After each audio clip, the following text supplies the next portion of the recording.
Slay the Spire stream. I'm your host Vegetablebread, and today we're going to be starting out with the Defect. And we're role-playing a detective for reasons that are irrelevant. A defective detective. We could go to 2 shops and 2 question marks and try to get a snipe here or here. Seems kind of unwise. Spending all of our early floors not doing anything. Go into multiple shops. I guess we can actually even only go to 1 question, or 2 question marks. Yeah, maybe that's what I was talking about already. Get extra fire this way. There are a lot of fires on that path, so I don't hate it.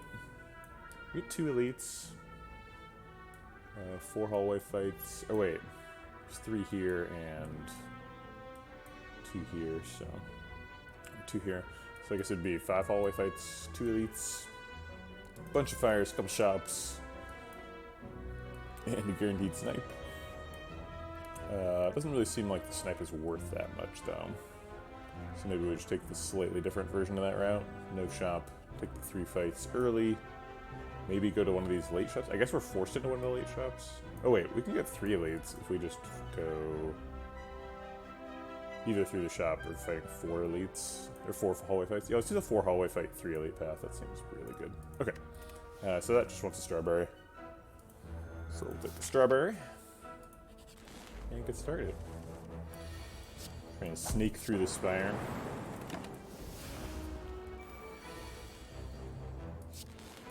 Being a sneaky detective. This lightning orb's doing 6 damage over the next 2 turns. That means he's at 24. If we strike him, he goes down to 18. That puts him into triple strike range. We're guaranteed to draw 1 strike. So let's go strike him. And if we draw 2 more, we get lethal.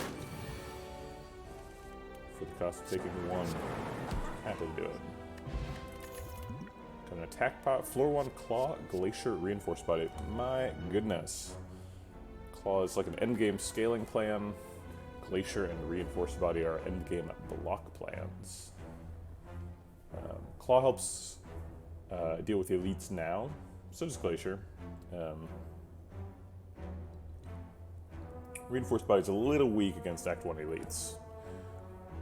Glacier is particularly strong in against sentries, where Defect is already weak. Claw is not really ever particularly good against any of them. I guess it's best against like Lagavulin, kind of a long fight. Claw has time to scale up.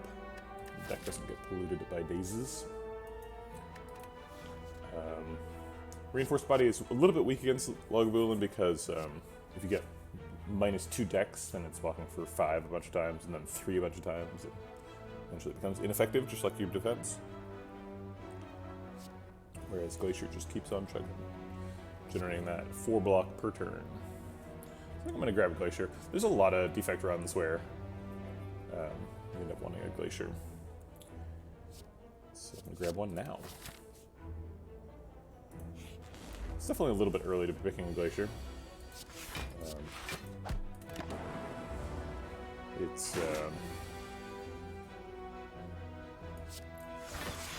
think if you were going to be suspicious of that pick, that's a reasonable thing to be. Because it's like, yeah, we can't Glacier our way through elite fights, with the possible exception of sentries. Taking 8 damage here on this turn to this jerk we call Jawworm. But yeah, we were rewarded because we ended up finding an attack here. Ball lightning is pretty much always the pick here, I think. To a defensive card and a draw card. We don't have any 0-cost stuff, so the draw is not particularly good. We don't have 4 energy. We just picked a Glacier, so we don't really need a force field. We could have that slot full, and we really need attacks, and ball lightning is pretty efficient in terms of attack. I think ball lightning has the crown for most damage on an unupgraded attack common. It does 10 damage.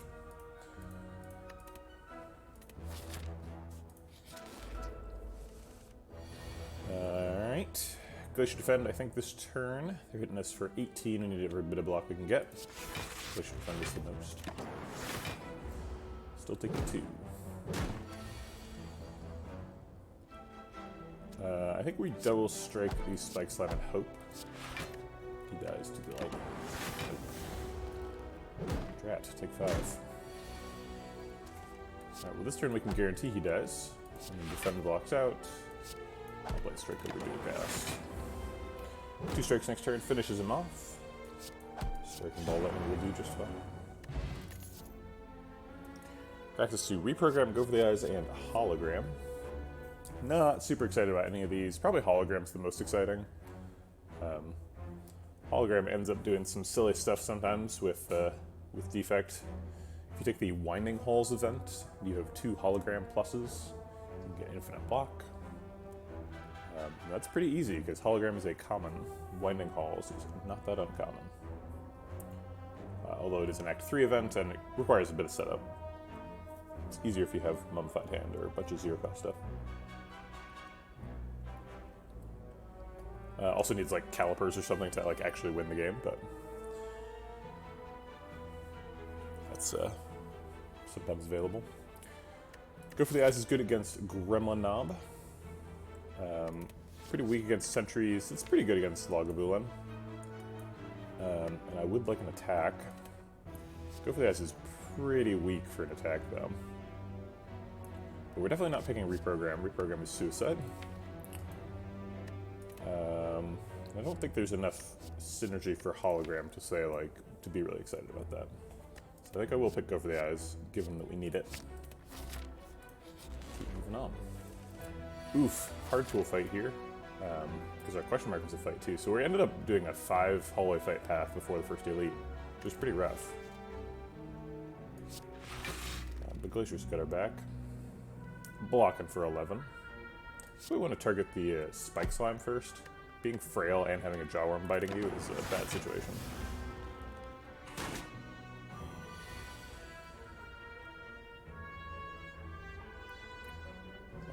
Let's see what Dualcast says. No, I think we're just going to... no, defend only blocks for 3. We're going to have to see what Dualcast wants to do. Alright. Great job, Dualcast. We're just going to strike him to death to get our max block here. So we're not taking too much extra damage. And then our frail is going to wear off.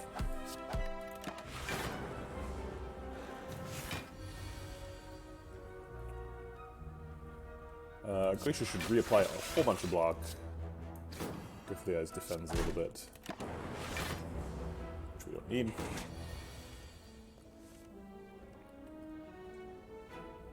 Zap Dualcast blocks out. Double defend also blocks out, so we could just double defend strike. Yeah, that's more damage. Actually, it's not, but it does leave an extra Frost Orb up. Alright, and that's lethal. We finally got there. Leap, Sweeping Beam, and Charge Battery available. I like Charge Battery quite a bit, but we have a 0-cost card and a Glacier. Quite a bit of defensive stuff if we take a Charge Battery. We've got Charge Battery and Glacier are like literal block, and then Go for the Eyes is sort of a defensive themed attack. Take Sweeping Beam. Sweeping Beam helps out if the next fight is Gang of Slimes, which is something we're pretty afraid of. Although we're at 51, so I think we'd survive. We also have the loudest cat in the world, so that helps us survive, I'm pretty sure. I think that's how it works, right? Slave Spire is really just a measurement of how loud your cat is. Well, now I'm stuck looking at the map, holding a cat. Alright, you can go stand on your pad. Well... I think I'll take Sweeping Beam. I'm not super excited about it, but we need to pick some damage still. Yeah, see, this is a fight where you really need to get the damage. I guess, actually I'm going to restart the fight and do it, give him a block pot there. Only blocks for 11, not the full 12, but the chance that he gives us a potion is actually pretty high, so. We've gotten 2 potions so far, and this is our 5th fight, so we were 40, went down to 30, so 30, 20, 30, 40, 50% chance of potion in this fight. Glacier blocks out. Volume does a bunch of damage. Should get lethal next turn. And, yep, there's potion. Consume, huh? Hey. What are you doing? Consume is super good. Gives us that focus scaling, sort of unlimited focus scaling, but at a cost. A cost of unlimited orb slots. We have a glacier, so focus scaling is really powerful. So I think we'll take a consume. Looks like we're pretty healthy here, so I think we're going to chance an upgrade. And I do think it's going to be that consume. Consume has a really powerful upgrade as well. Sweep and Beam has a nice upgrade as well. Go for the eyes. It's probably like, consume first, then go for the eyes, and then like zap dual cast, Sweep and Beam, Ball Lightning, and then like Glacier, and then all the commons. Glacier's upgrade is surprisingly terrible. Just like 1.5 block per energy. Yuck. But I think consume's first.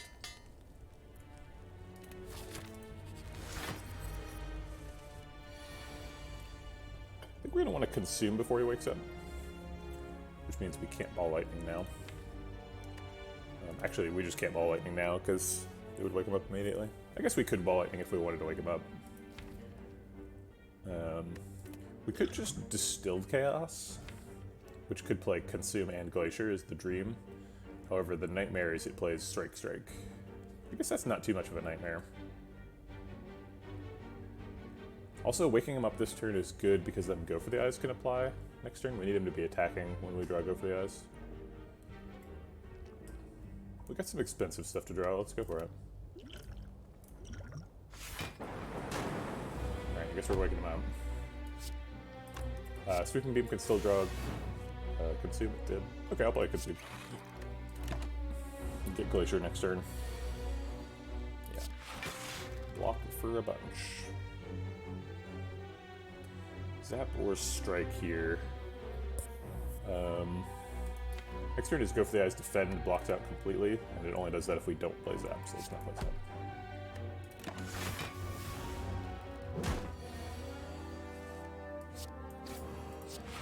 Probably not playing Consume again in the fight. A little scary to go that low on orb slots. Here's Glacier again to block for us. I think we're going to Zap first and then Glacier. Actually, no, I'm going to Glacier then Zap. We need to get some Lightning Orb damage in, so I'll leave a Lightning Orb up.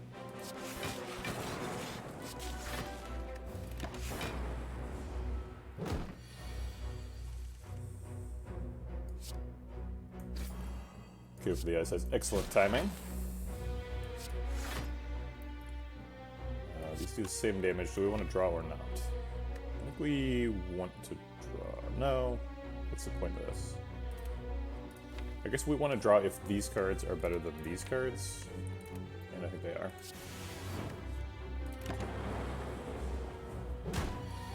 Alright, should kill him before he wakes up. Great. All these smooth stone as our reward. Biased cog.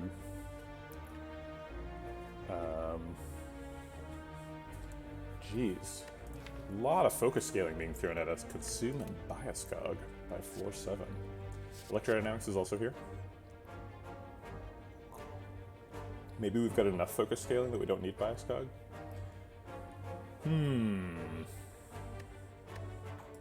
Electrodynamics is very, very good. We're against Hexaghost, so not Slime Boss. Against Slime Boss, Electrodynamics is super extra valuable. Electrodynamics is basically like an Act 2 superhero, and Bias Cog is like an Act 4 superhero. So kind of deciding here if we think we're already super powerful in Act 4 or not. Bias Cog is no slouch in Act 1 either. Bias Cog is quite good. You can definitely end fights before they before you start scaling down, especially with Consume. Electrodynamics is is good in a whole new dimension, though. Like, it takes a deck that's honestly pretty bad at the Sentry fight. We've got like a Sweeping Beam, so we tried to shore it up a little bit. We've got a Glacier, but we're still pretty bad at the Sentry fight because we're a Defect, and makes us just like killer at it. And we are, on average, going to see one Sentries, right? Because it's 0.5 in this one, and then if we don't see it there, it's 0.5 again. And if we do see it, it's 0. But if we do see it, we've already hit 1. Does that make it... It's confusing. So I guess it's 0.75 to encounter. We will encounter Sentries 0.75 times, right? Because 0.5 times we encounter them here, and then 0.25 times we encounter them here. Because the only way we encounter them here is if both we don't encounter them here, so that it's already half of the probability range, and then if we do encounter them here, right? So 75. Okay. I think I'm going to take Electrodynamics anyway. It's so good at Act 2. Skipping Bioscog is unfun, but we have a Consume Plus, so we've got a plan for that.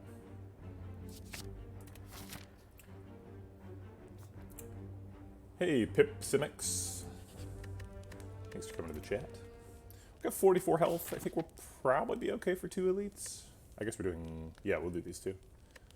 I like the look of this one because he's right next to a fire, but we're not going to that fire, I don't think. I guess if he beats us up, maybe we go to the fire. We have to fight an extra hallway fight, and I would like to get, like, Golden Idol or something. We don't really have a good upgrade, is the problem with upgrading. Probably the best upgrade now is Zap.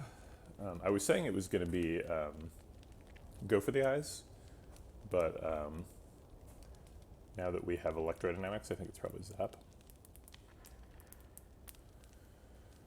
And, well, we have Hexaghost, though, so resting is not purely good. I think I'll rest anyway, though, just to make sure we can make it through.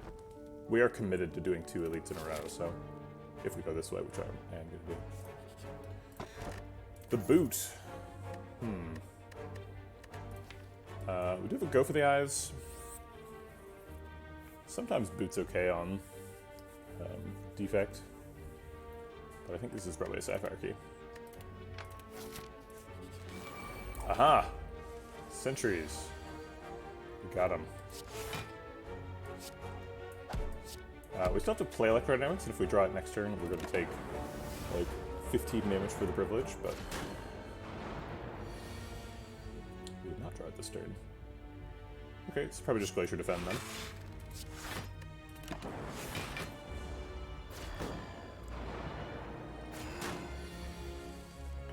There's my Electro.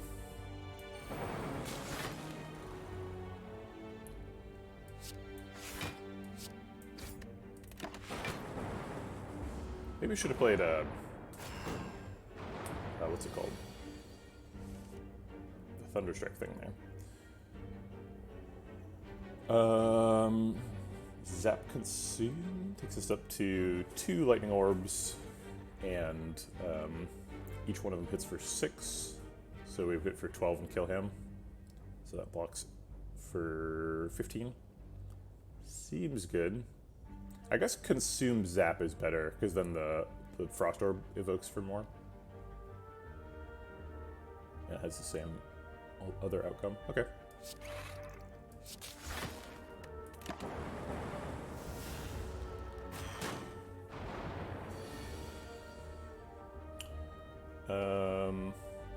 This is lethal. Cool. Ooh, a data disc. Oh my goodness. Oddly Smoothstone data disc is like such stats. And a dupe pot? Jeez, what a reward screen. Although this part of it stinks.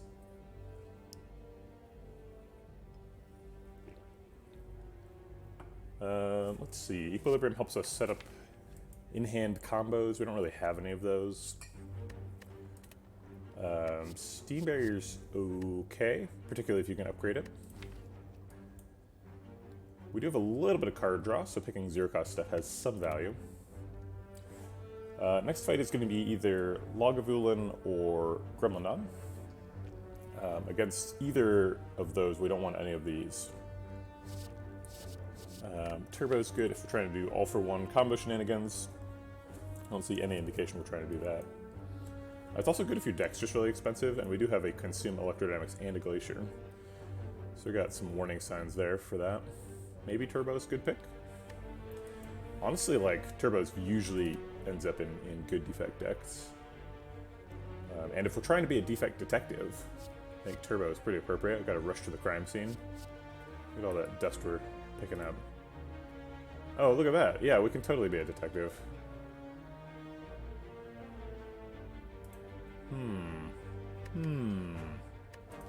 It's all coming together now. Yeah, I think that's good enough. Ooh, Scrappoos. We've only got one elite left, and then probably one hallway fight and a question mark. Our health is kind of a negatively valued resource, so if we get rid of some of it, that's actually good for us. At some breakpoints. Like, that's true if you're at 48 health, it's not true if you're at 43 health. Because if you're at 48 health, Hexaghost hits you harder than if he doesn't hit you. Than if you're at 47, right? He's for 6 more damage. So the marginal value of the 48th health is -5 health, presuming you can't block. We're definitely reaching in here at least once. Going to 48 against a relic, against an elite, I think is fine. Okay, I'll get a Regal Pillow, okay. Probably not using that in Act 1, but pretty good for Act 2, hopefully. It makes Coffee Dripper way worse. Why must mornings be so bad? I don't know, I'm actually a morning person, so I'm not with you there. Let's start with the Glacier. I think we're going to let it play Consume before we wake him up. AKA, not this turn. Alright, there's the Consume. And we can wake him up with 3 energy next turn. Probably playing Electrodynamics to wake him up.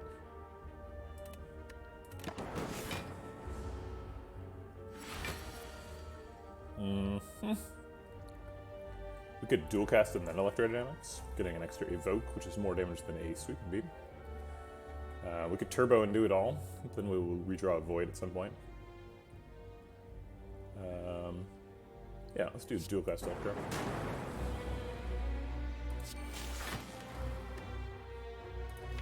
I guess Sweep and Beat most likely draws a Strike, so Turbo ends up being 12 damage.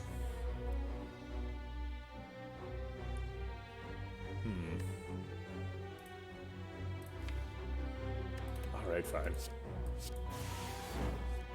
Darn. Didn't work. Oof, we got voided immediately.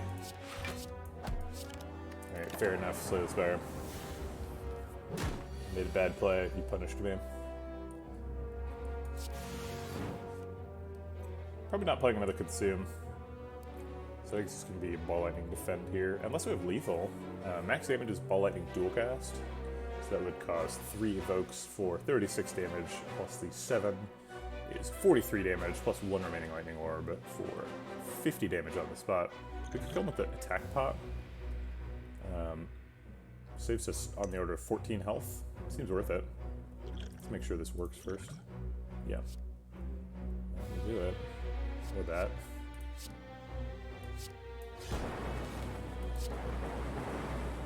Kapow! Hyper Beam. Ooh, we can take a Fission and try to upgrade it with a War Paint. Oh my gosh. Fission is actually kind of bad with Consume, because we're not going to have that many orb slots, so we're not going to be able to draw that many cards with Fission. But Fission is normally so good. Also, I want to call out, we ended that fight at like a perfect Hexaghost health total. I think 34, 35 are like the best Hexaghost health totals. Other than, you know, like 1,000. If you could be at 1,000, you'd want to be at 1,000. But like 34 and 35 is usually the sweet spot. There's an argument for 23. See in there too. But by the time you're up to like 47, you're like, he's hitting so hard. I feel like I wasted some resources. Fission is usually good. We have a turbo. Turbo and fission kind of push the same direction. Let us pick like an echo form or something. Okay. Alright, did we get it? Oh, just 2 defense. Okay. Guess that's what you should expect. We can't talk to the serpent. There's no way we took a doubt to Act 2. That's a bad idea. Darn. Can I get an electro? Possibly. Nope. Alright, well. Consume defend does stuff, I guess, while we wait for the turbo. Or the electro. We're at 4 focus, so they're going to do 12 AoE damage. I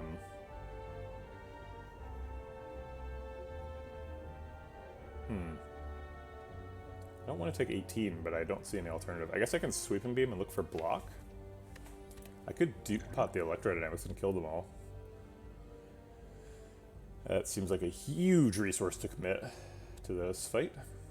Yeah, I think we're just electrodynamics. And, oh, it's doing 14. Well, that's quite a bit different. Okay, so we'll just weaken this guy. Then. And I guess...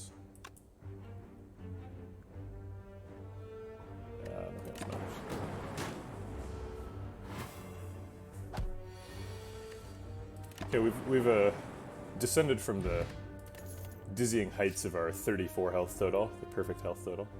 Loop seems great. We've got whatchamacallit, focus scaling, so anything that gives us... Loop is kind of like getting an extra orb slot. I consider loop to be orb slot scaling, although it's not technically, right? So loop is going to be really good.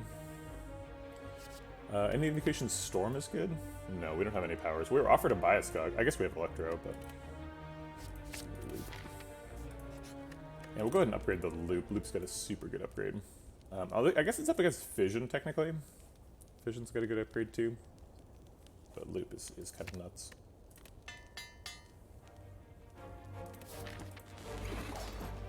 Alright. Super beam first, see if we can get a consume. I don't mind losing 2 lightning orbs to look for a consume. Well, Loop Glacier is a decent constellation price. Get a lot of block next turn.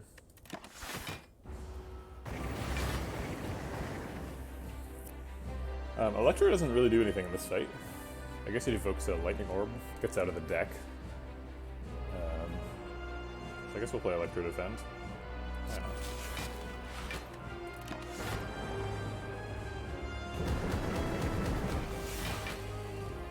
Alright, there's the consume. Yeah, already blocked out, so just toss some damage in there. Not worth turboing, certainly.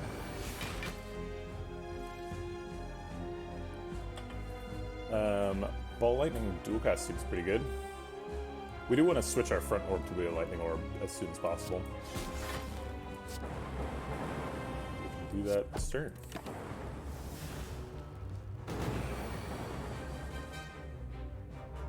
Alright, defend blocks out. Probably gonna play Sweeping Beam and Zap after that, so I guess I'll Sweeping Beam first, see what the card is. Yeah. Turbo could get 2 strikes, 12 damage turbo. Okay.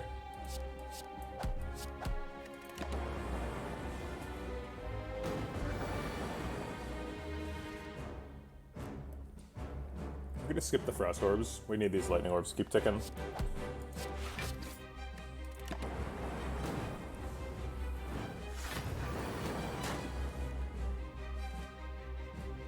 Alright, double defense keeps us alive, but not much else.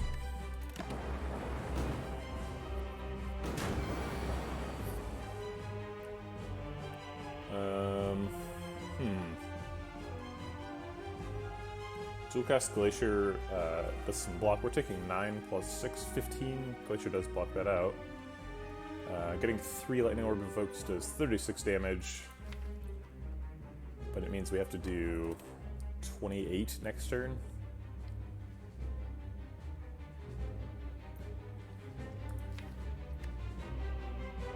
Assuming next turn we get Zap, Ball Lightning, we'd be evoking these twice anyway.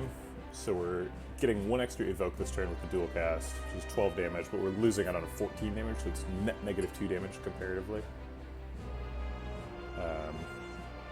And we can survive just past turn here. So if we do 14 damage with these, and then we still have 2 evoked at the end of next turn, that's 28, plus we'd be evoking 2 of them, so that's another 24. 28 plus 24 is 52, so we'd have to find 12 more damage. Ball Lightning has 7 of that, so we'd have to find like Sweeping Beam or Strike next turn, in addition to finding Zap and Ball Lightning. I think that's what we need to do. Alternate plan, we could just Glacier now, and then we'd have a bunch of block next turn, and we just plan on surviving next turn. Actually, surviving next turn sounds pretty easy. Let's do that.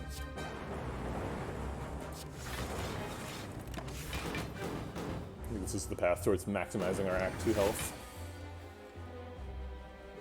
Alright, so if we evoke both of these, we get 18 block, puts us up to a total of 31. He's only hitting for 36, so Zap, Ball Lightning, Defend blocks out. Oh wait, we have a Void. So I guess Ball Lightning, Defend is our max block. If we Duke Pot Ball Lightning, I think we get lethal. The orbs do 14, so we do 21 total, a little bit off. But we do put him on a glide slope toward lethal next turn if we play both of these. If we play just Ball Lightning, he's not on a glide slope. We do 14 and leave him at 6, but there's no way we can miss that. So I think Ball Lightning Defend is the play. There we go. I'm pretty sure that maximizes our Act 2 health because we didn't take any damage in the last 2 attacks versus taking a bunch. Okay. Neat. Fire, there's our Echo Form. That's what I was looking for. Reboot's kind of weak. Buffer is bad. If you don't get it from Creative AI. So Echo Form it is going to be. I'm going to take a break really quick. Be right back.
Alright, I'm going to update the stream title to say Echo Form is Bay, because I think that's important for everyone to know.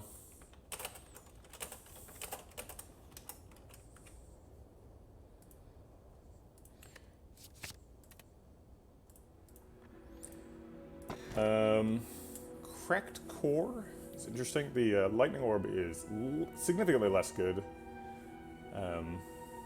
in Act 2 and beyond, although we do have an electrodynamics, which is something. I would like to take an energy relic, and we already took a sapphire key, so cursed key has got some really nice advantages there. We can skip all the chests for the rest of the game, not feel too bad about it. Or at least all the little ones. Or all the ones that don't happen before shops. And then Slaver's Color is also here. We have a Consume... So, or sorry, we have a Glacier, so we have a pretty significant source of Frost Orbs. We could do with some more. Which is what Frozen Core would do. We have the Dual Cast and the Fission for making sure that we have empty slots to fill up with Frost Orbs. Frozen Core is a little bit slow. Of the, like, slow, defect-specific boss relics, I would much have preferred Inserter here. Inserter is great with Consume, although still would have been slow, and I'm not sure it would have been better than Curse Key. I think Curse Key's probably way better than Slaver's Collar here. We need to be playing Echo Form, I think even in hallway fights, and Echo Form is super expensive, so we need an energy. I think it's fairly important. Probably more important than Frozen Core, unfortunately. Frozen Core plus Data Disc is pretty good, though.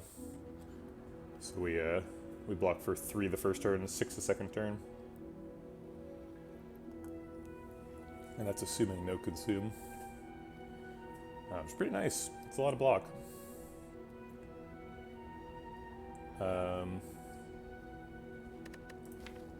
We also just, like, can block really hard with our cards. We got 2 defend pluses and an oddly smooth stone, so we can actually block for, like, 9 per energy a lot of the time. Morning, Guitar.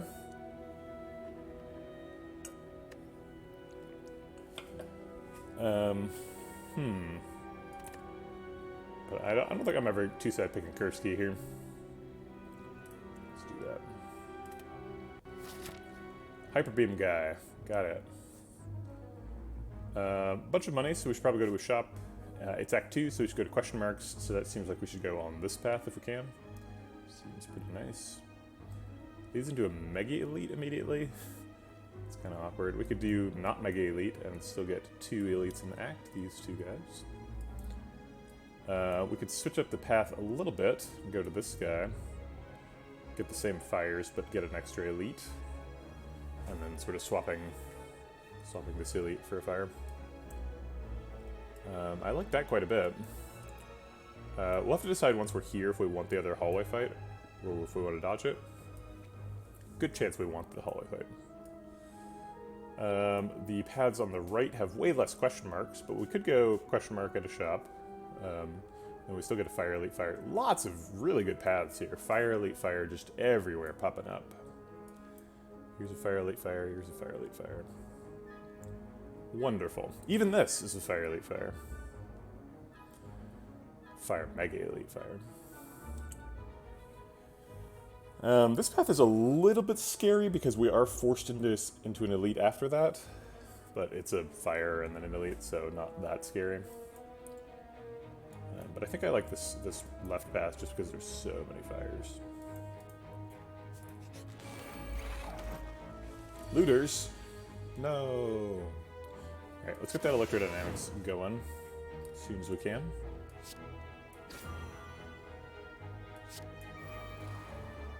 I think we're going to double defend.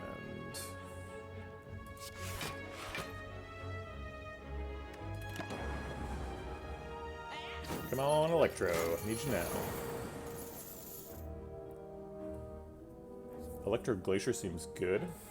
I guess we could Glacier Electro? Let's see. What's the, what are we looking for here? We need a block for 22. Glacier only blocks for 12. So I think Glacier Electro evokes an extra Frost Orb, gets me some more block. Oh wait, it blocks for a little bit more than 12. It blocks for 14 if we don't evoke either. Hey Onson. How's it going? Did you try to do the little person with his hands up emoji? Because I think that your initial backslash got interpreted as a command or something. Wait, doesn't make any sense, because then wouldn't it remove the whole word? Oh, just a wave. I see, I see. It's just a head and one arm. Just doing a little wavy do. Wait, how can you do that emoji? Wouldn't it, doesn't it get interpreted as a command? It does not. But that's so weird. Wait a minute, how do I... Oh, it's the other direction. So you can't do, you wouldn't be able to flip it upside down, but why would you want to do that anyway? You'd end up with like a little weird person. Yeah, just this unrecognized command. You can probably still do it if you just like put a space first.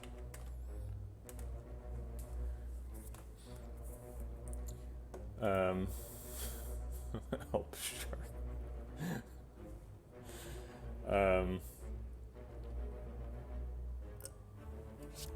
I think I like Glacier Electro. Maybe the bad side about Glacier Electro that I didn't think about is that it's bad with consume next turn.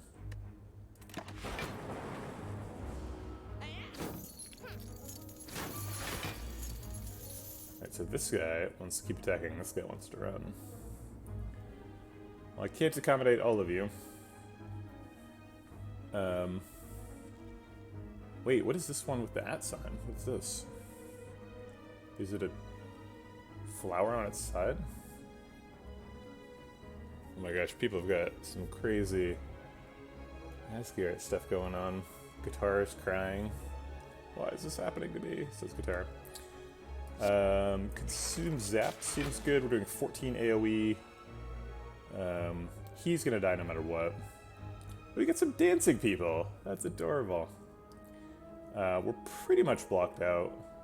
So I think we just kill him. This was wrong. I should have killed the mugger to block for 3. It's not a huge cost, but I'm experiencing some regret.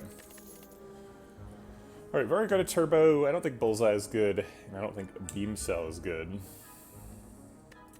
So we're skipping all those. Making our way to the shop. Ah, darn it. Well, we can take the decay and go to the shop immediately, so not too bad here. Stupid forgotten altar event. Grumble, grumble. There's a Dead Branch. Meteor Strike. Some pretty big cards. Are pretty big things. I don't think we really wanted Dead Branch. We don't have anything that exhausts other than the fission. I guess the void exhausts.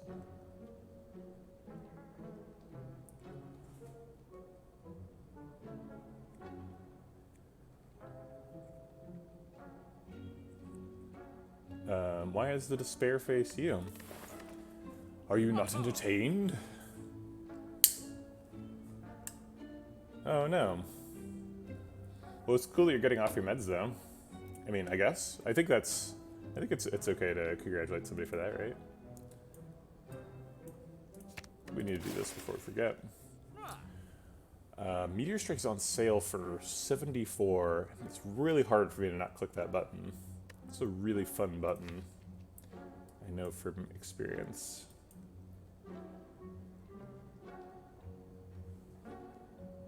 We have Fission. Fission helps charge us up to play Meteor Strike. We have Turbo. We have 4 energy.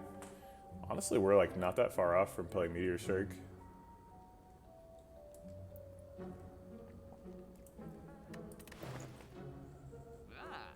So we could take a slightly speculative Meteor Strike and a Pen Nib to go with it. It's pretty fun. Meteor Strike is not at all good with like consume and stuff though. It's not really what we want to be doing. But with Echo Form, Echo Form plus Meteor Strike is nuts.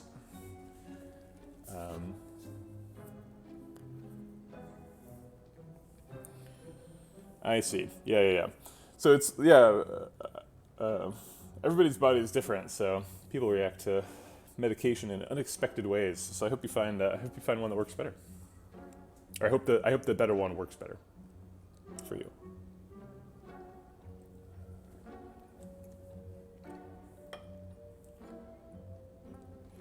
And I'm glad you're getting rid of those nasty side effects from the old one.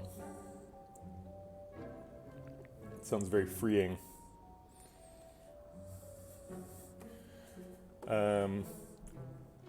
So if we click this button and that button, we have enough money left to click this button too, and then we could Meteor Strike and hologram Meteor Strike, and then Meteor Strike again. Hologram's also good with Madness, which is also good with Meteor Strike, so we could try to do that thing. Is that true?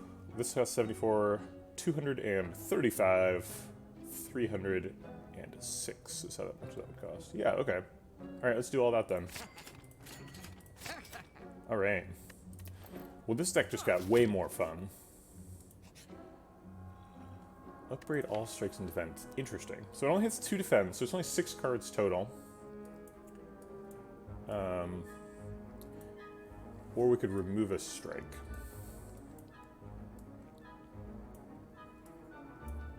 I think I almost always upgrade all strikes and defense. I think the threshold is like 3 or 4 cards for me.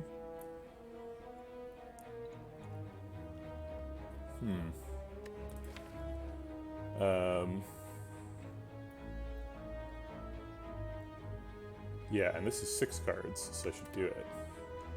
Okay. Cool. How do we feel about this third hallway fight? Oh, I guess this is a second hallway fight, huh? Okay, well, second fight is still in the easy pool. Oops, I clicked off of the game window. Huge mistake. That'll cost me in the long run. Sure, let's take the easy pool fight. Look at that, Turbo Meteor Strike. Basically saying, you were correct, you can afford it. Kapow. Alright, we're gonna have a lot of energy next turn. I don't know what we're gonna spend it on. Apparently Echo Form. And we can block out without Fission, so I'll just leave the Plasma Orbs up. Let's see what we can do next turn.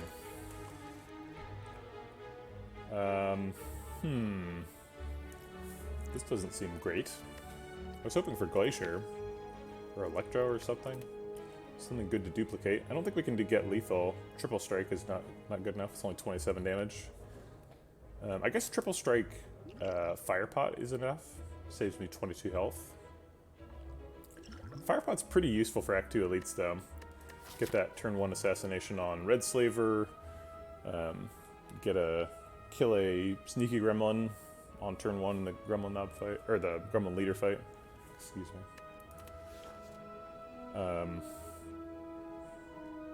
But if we double defend here, we're taking 10. That's a lot. And we're not spending the dupe pot here, right? Maybe dupe pot is good enough to win Slavers? Nah, I think we're gonna give him the fire pot, unfortunately. There's a decent chance this fight gives a potion too. I think we're up to, I think we're at 30% chance. Not like a high percent, but I think high enough to trade a fire pot for 22 health. 22 is a lot.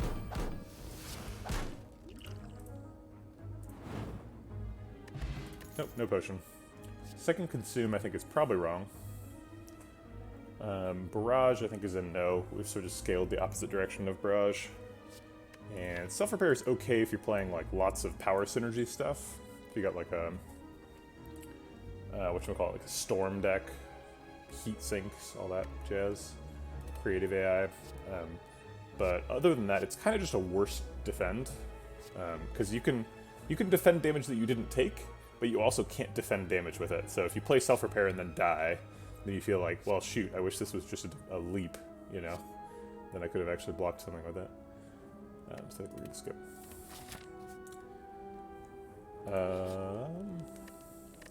We've got a fires before and after this elite, so if we think we can survive, we should definitely upgrade. And I think we probably can survive. We'll do pop. I think Fission wants to upgrade the most. It is pretty awesome to get an extra 12 damage off of a double Meteor Strike, but I wouldn't say it's super necessary. Electrodynamics is deceptively good. It seems like, based on reading the effect of Electrodynamics upgrade, you're like, 1 extra lightning orb, who cares? But like, in the presence of Consume, That one extra lightning orb is going to cause an extra evoke, and that's an extra 10 AoE damage on the turn you play it, which is pretty relevant. But I think it's fission here first. I think it's probably fission and then hologram and then other stuff.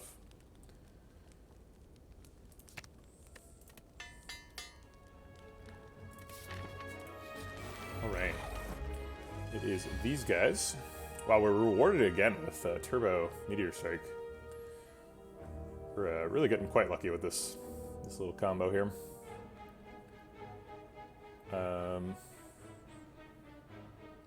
As much as I would love to Meteor Strike on Gremlin Wizard and solve that problem immediately, I think we have to Meteor Strike on Sneaky Gremlin, waste a little bit of damage. Actually, no. If we if Meteor Strike on Gremlin Wizard, we only waste 2 damage, and then we can Ball Lightning and Strike, because the Ball Lightning is going to evoke a Plasma Orb. I guess we'd Ball Lightning the leader and then Sweeping Beam.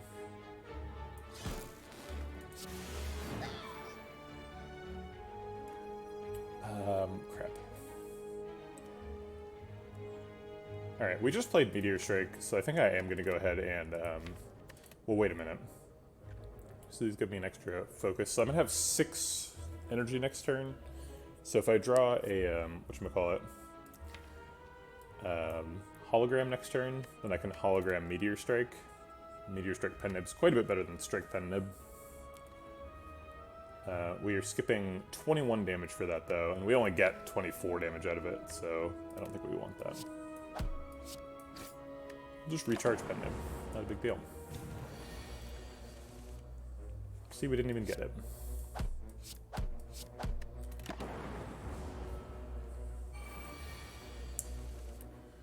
Alright, pretty much have to play Echo Form here. Dual Cast gives us a ton of energy to play with. So let's go ahead and do that, and then while we've got the empty orb slot, let's consume as well. And I think we're going to leave the Plasma Orb up. So that we can, like, fission into Hologram Meteor Strike next turn.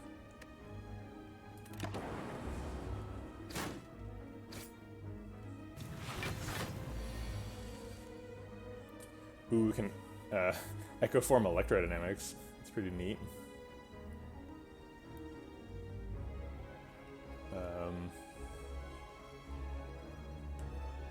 Or we can Echo Form Glacier and then Electrodynamics. Let's see, if we play 2 Electrodynamics, do both of these guys die? So he's got 23 health, so we'd have to evoke 2 Lightning Orbs, which we certainly would do. Do we survive if we play Glacier? Glacier Defend.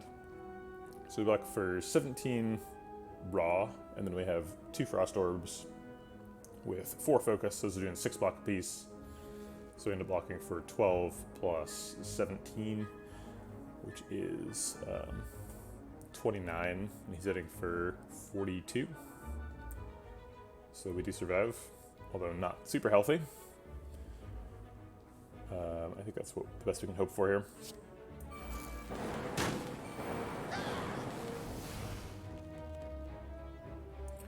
Do we ever get lethal here? Hologram a Ball Lightning, I guess, is the highest damage. Or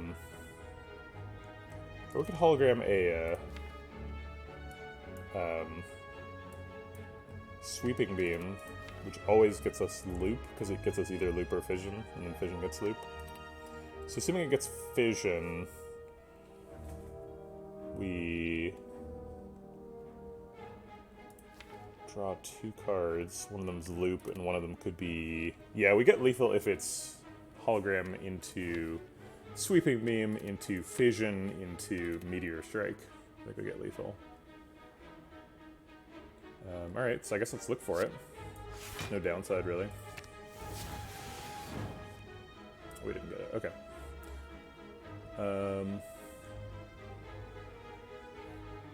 We're only off lethal by 10 here. With just Glacier.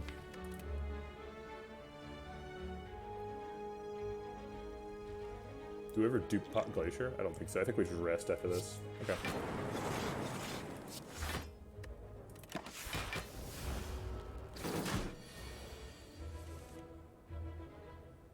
Alright, ball landing is lethal. A Maw Bank for our trouble. Leap is probably not good.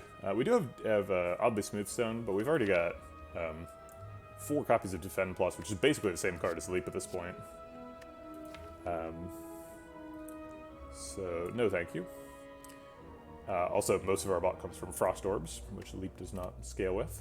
Reprogram is a way no. We've got Consumes to worry about, and Beam Cell is bad. So, no to everything. I guess we're going to upgrade here and then rest here. Or I guess we'll rest here and then potentially upgrade based on the knowledge we gain from this chest. It's our first use of Regal Pillow. It hits hard. Oh, right. This is a small chest and we have Curse Key. No obvious way to get rid of the key. I guess we could go to the shop. But I'm not willing to pay that cost, so we're just going to skip it. And grab the upgrade here. We don't want to go to the shop because of the Maw Bank. We want to skip shops if we can. Probably need that hologram upgraded so that we can do silly things in Act 3. We also needed to get a second upgraded hologram to live that lifestyle.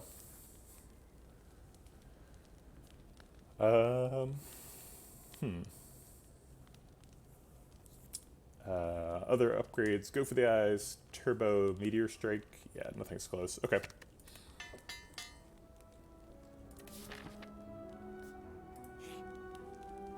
We could heal for 14, not 16, or we could choose a card. Choosing a card could give us our second hologram, could give us like another meteor strike, or what we really want is a capacitor. So let's look for a capacitor. Extra Frost Orb could work, Cold Snap and Cool Headed are here. Probably Cool Headed's better. White Noise is always good. Chill is okay. Reinforced Body is huge.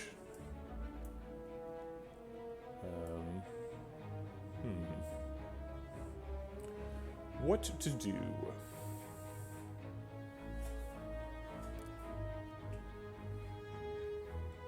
Darkness is okay. We've got Energy Manipulation and a Loop. So we put the Dark Orb in front and do some stuff with it.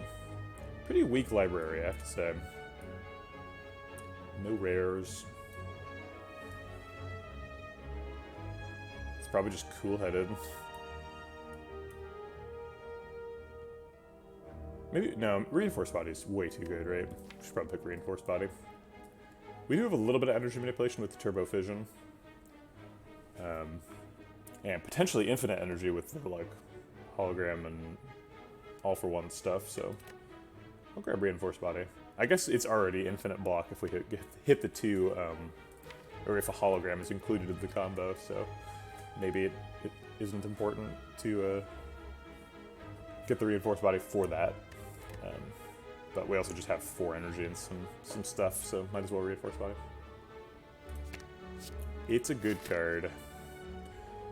I think we're fighting the hallway fight so that we have access to the elite. Probably going to fight the elite too. Ooh, the triple cultist. Alright, let's go ahead and get our Echo Form down. Start trying to assassinate the weakest one. We're skipping Consume this shuffle, which is a concern. Electrodynamics Fission sort of alleviates that concern a little bit. We can Electrodynamics Fission Meteor Strike, which is kind of insane.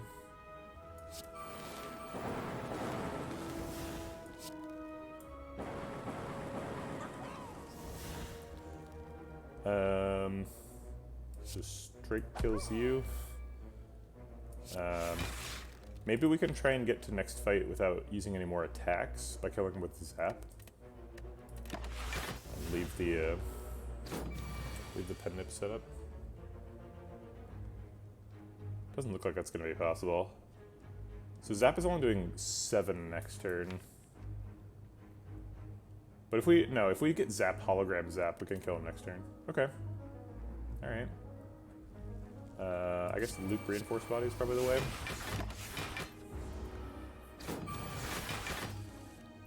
Oh, Zap's the last card. What a jerk. We might just be able to survive it, though. Wait, can we get anything else with Hologram that does it? Nope. We go get a consume. Yeah. If we go get consume, then Zap kills him. Okay, great. What do we do with the second one? Get the hologram back, obviously. Combo, it's happening.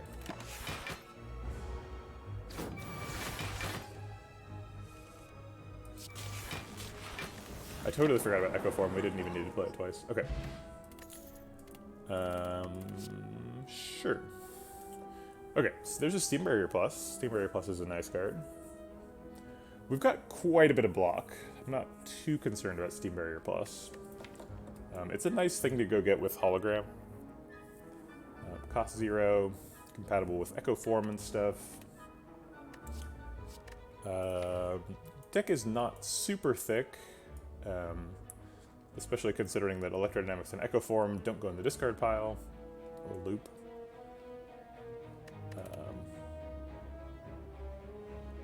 And second ball lightning, I think, is way below the curve. I think we're skipping all this. We've got like a lot of defensive tools. Skill pot versus Swift pot.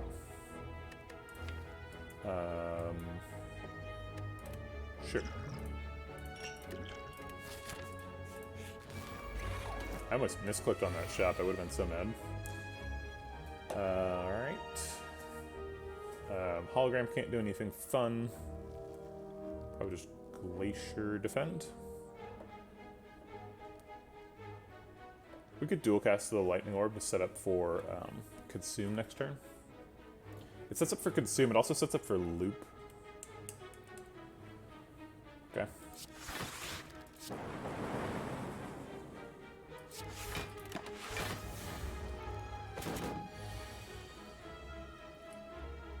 Alright, I guess we're gonna see what we draw first with Vision. So much energy this turn. Are we gonna play Echo Form and Meteor Strike this turn? Looks like that's what's happening. Turbo gets us there. What a silly deck. We did manage to land the 10-nib Meteor Strike there. Reinforced Body would block for 112. Seems like plenty. Maybe we don't need that much. Yeah, so I think we'll just take a double strike. Hey, Stixu! Did you already say something in chat? Oh no, you Pipsimics said something, and I got your names confused. Kind of similar. S-T-K? No, there's no K. There's an X in Pipsimics. This blocks for 40. He's only hitting for 20, so we've got plenty of time. Okay.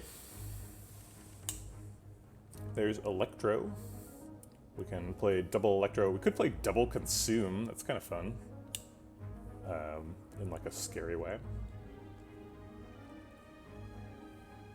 I think I like double Electro, single Consume. It gives us so much energy though, like we can't do anything even close to spending that energy. We go up to, we gain 6 energy, go up to 13. But we spent 2 to 11. Actually, we need to block for 35 this turn, so maybe we're triple defending. Even then we only block for 27. Okay.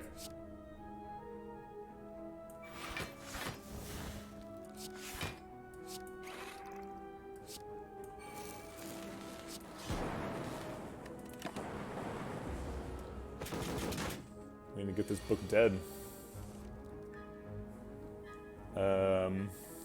Zap is probably the most damage. Does 24 damage. So we could double Zap and then do 15 with these, 14 with those at the end of the turn. 15 plus 14 is 29, plus the 24 from this is lethal.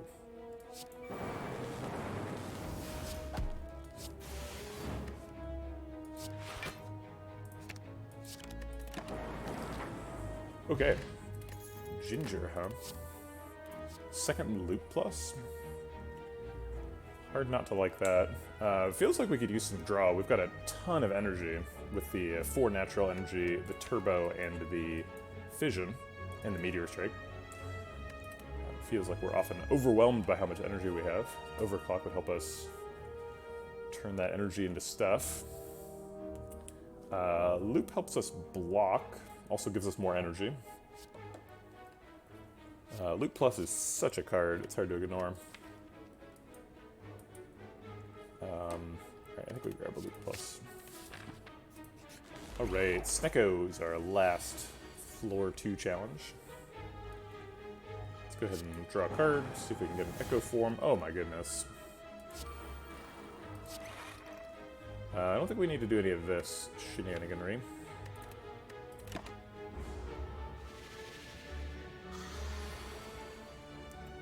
Alright, so we get to double this. Probably just going to double strike. And then defend. Pretty weak turn. Thanks, Snecko. Good jerk. Zero cost Glacier is almost certainly getting played. I would love to play the Electrodynamics, but it costs 3. I guess we double loop a single Glacier.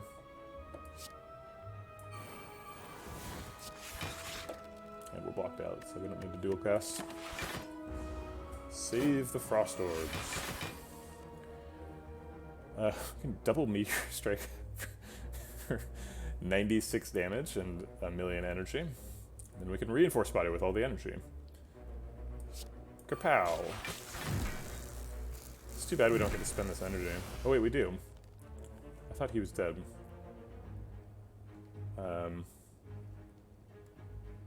If we had 12 energy and another thing of Echo Form, this would block for 24 times 8. It's a large number.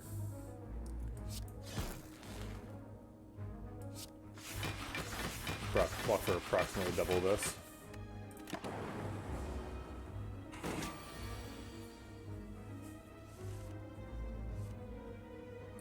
Pew!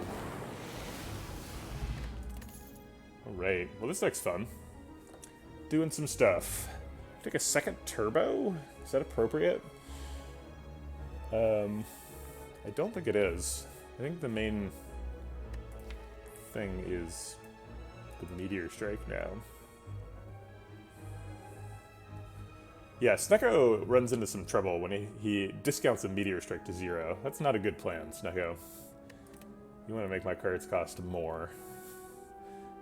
I think we're skipping this. Okay.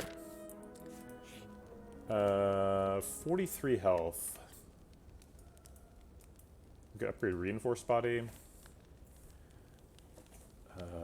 Meteor Strike, Electro. Not in love with any of these. Why doesn't it do the math of this for me and say 38? Also, why doesn't it tell me how much I will heal to?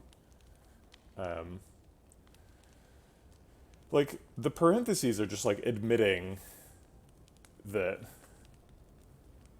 that it's that they're trying to do the math for me, right? I don't even know why it says heal for 30% of your max health. Why doesn't it just say heal for 38?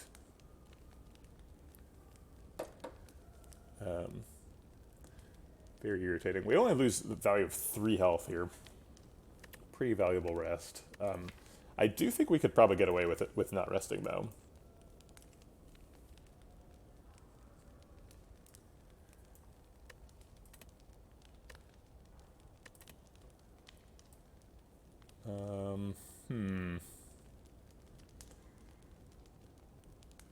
The problem with Reinforced Body is, like, we already block out on the turn we draw Reinforced Body. Making Reinforced Body better is, like, not that helpful.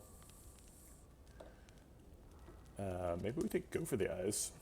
It's pretty hard for Go for the Eyes to be valuable in this fight because of all the artifact charges. Maybe, like, Zap upgrade.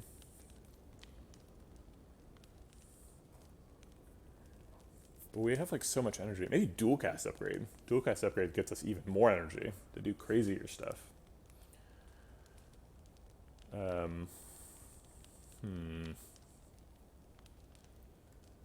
Rest is definitely safer.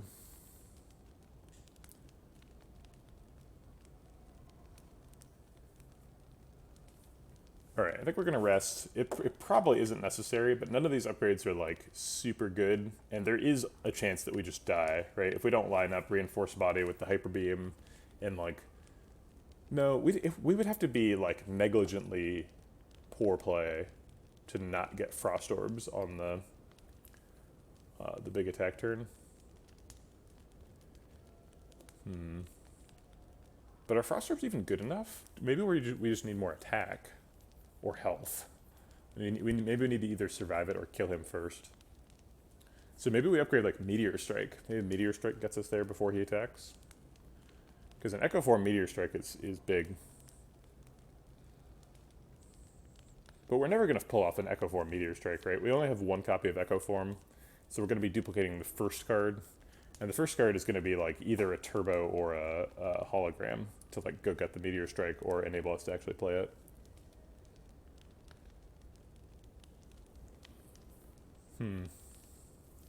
Right. Let's grab the health. Get the full value out of that Regal Pillow. Take another nap. Alright. Pretty disappointing turn there. Calibers, please.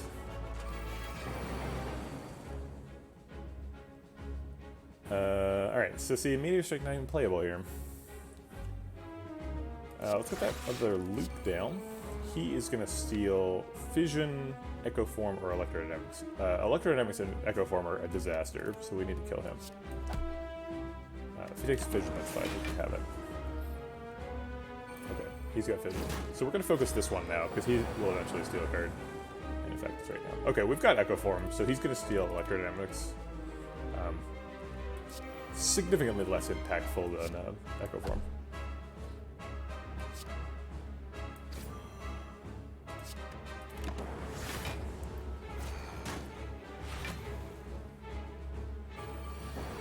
Still would be nice to get. Yeah, him taking Fission was a huge gain, and then drawing Echo Form before he stole was also nice. Double Sweeping Beam seems pretty big here.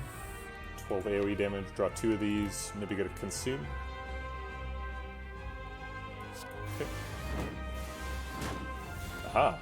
So now we zap Consume. And block for 12 and take 12. I think maybe we like Zap Consume and Skill Pot. I guess a dual cast Consume is better than Zap Consume. Because it evokes twice rather than evoking once. Let's see what's in here. Boot Sequence is probably the pick.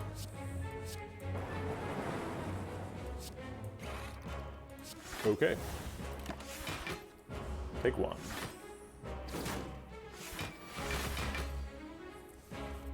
Alright, let's kill this nerd.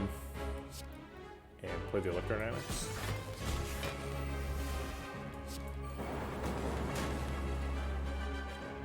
We got Fission. I have not been keeping track of his attack cycle. I wonder if he's attacking next. What am I trying to draw with Fission? I want Meteor Strike, but I wouldn't be able to play it. So I think I'll just dual cast Zap. Oh wait, I can't do that. I'll just Zap though. Okay. We'll save Fission for Plasma Orbs, I guess. Alright, so we need to block.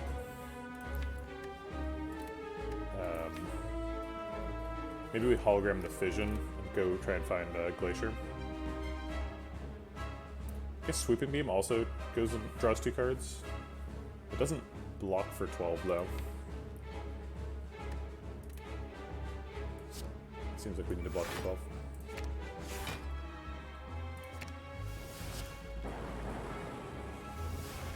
We got the Glacier.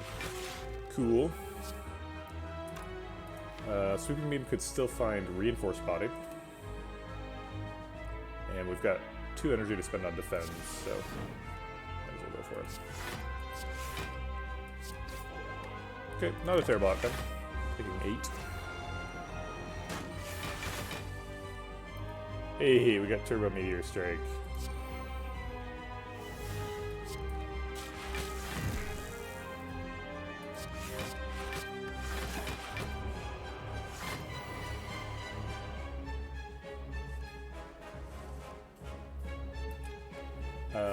Double Glacier seems good for block. I would love a way to draw a Meteor Strike, but we don't have any draw in hand. This deck is kind of, it's very bursty. It like, when it's hitting, it like goes up to 12 energy and blocks for 1,000, and then it randomly just like sputters and misses and draws a handful of strikes. Which is a pretty dangerous position to be in, to be honest.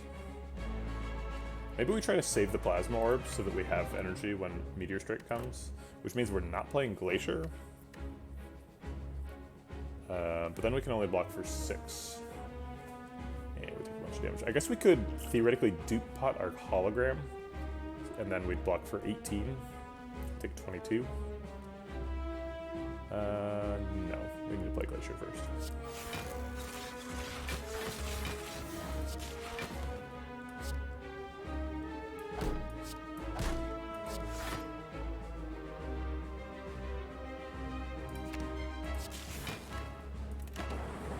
Getting that Lightning Orb in front is pretty important with 4 copies of Loop. And good damage. Throwing Void and Meteor Strike together is so sad. We only have 3 energy, so we're probably... We just want the damage from Strike more than the draw from Sweeping Beam. Oh.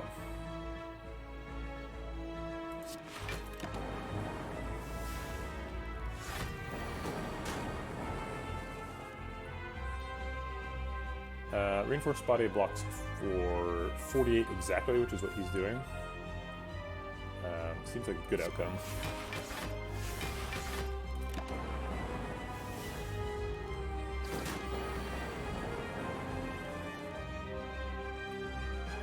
Double Strike gets us pretty close. I think we're there, actually. So if we just end turn, we win now. So we'll keep the Pedneb for Act 3. Yeah, Loop is pretty nuts. Ooh, I did not count on his block. I forgot he did that, but he got there anyway. All for One is great if we pick Snecko Eye. Or what's it called? Madness.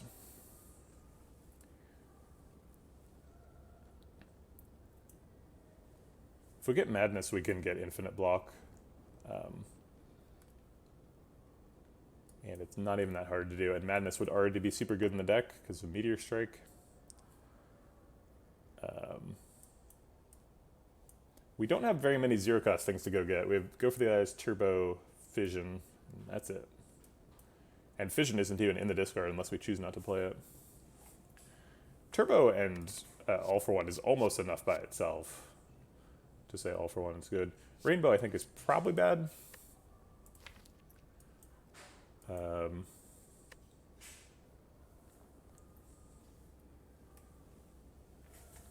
So we took a speculative Meteor Strike at the end of Act 1, and that's been sort of intermittently paying off. Like, we need it. It's been useful, but we haven't really gotten it, like, smooth.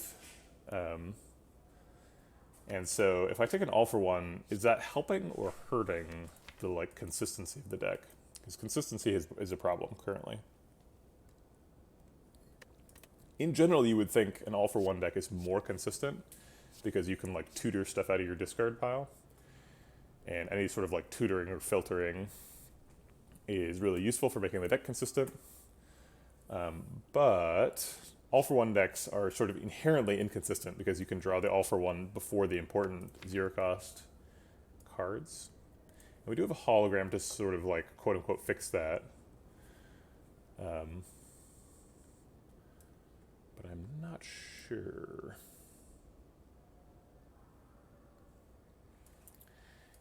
Yeah, and we're already a 25 card deck, so the idea of taking All for One and then like a whole little package of zero cost cards is like not super palatable. But like if I'm offered another Turbo, I'd probably take it, right? Because I have Meteor Strike now. Um, well, wait. Fission seems to be the only card adding. I mean, hologram is huge consistency boost, right? Hologram is nuts in terms of consistency. It's like, oh, I'll just fish any card I want out of the discard pile, play it. Hologram is crazy.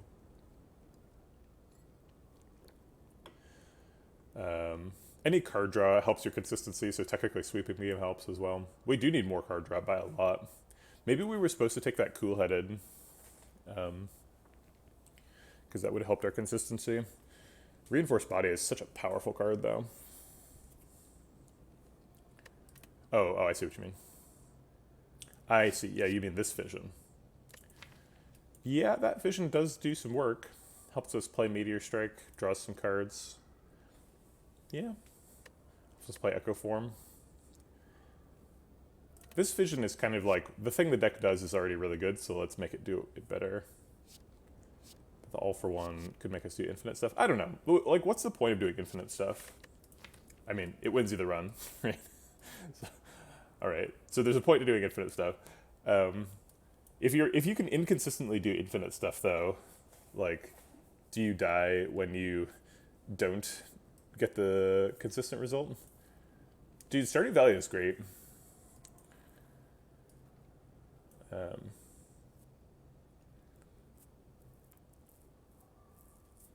Slay the Spire is not super cozy. It's a game that makes you feel uncomfortable. You're never gonna get your perfect thing, right?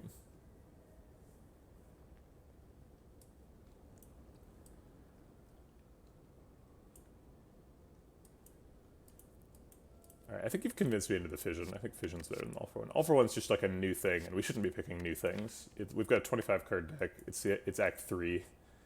We already do Echo Form Meteor Strike stuff. We don't need to be picking All-for-One. Okay. Oh, hey, there's an inserter. Wow. Velvet Choker seems wrong, given how much access to energy we have.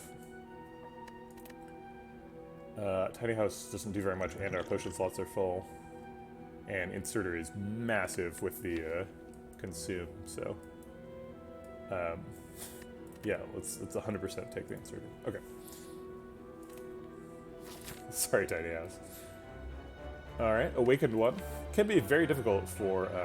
Oh crap! Did I just move anything? I moved my face, didn't I? Here, I know what to do. I'll press Control Z. That's how you fix stuff. Okay.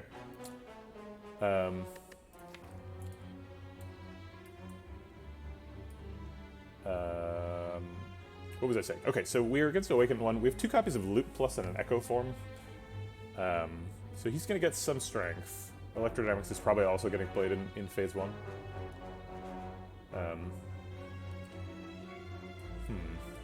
But we also have a Consume Inserter, so I think we end up with infinite focus at the end of Phase 1. So we don't care that he has strength. Yeah, I think we're fine. We have to fight this guy, so we might as well take some question marks on the way there. Forced shop is fine, we've got plenty of money. Although this does mean our Act 4 shop will be kind of bad. Whatever, there's no point in talking about this, we don't get to make a decision, so let's go. Alright, turn 1 Electrodynamics is huge in this fight. This is the unupgraded Fission, so if we use it after Electrodynamics, we do not get to evoke a bunch of lightning orbs. We only get to invoke Sadness. We can Fission and then pen nib to Meteor Strike to just like wall up the crap out of this Exploder. And that is fun. I think we're just going to do Consume Electrodynamics, defend though. Take 2, not a big deal. We're losing the Echo Form, also not a big deal.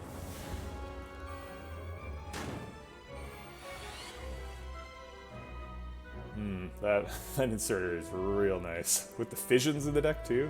Oh my god. Yeah, if I knew I was getting inserter from the card reward, Fission was way better than All-for-One. Alright, let's do this one. And crap. I guess we could kill him. He does 9 damage to us either way. What a jerk. Alright, fine.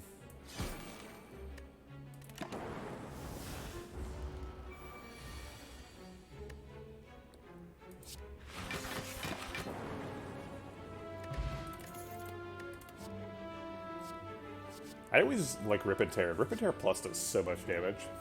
We don't really have any strength scaling, and it's Act 3, and it's not a good enough card, but I love the card. I like. It's so hard for me to not click Rip and Tear every time I see it. That's not what the deck does.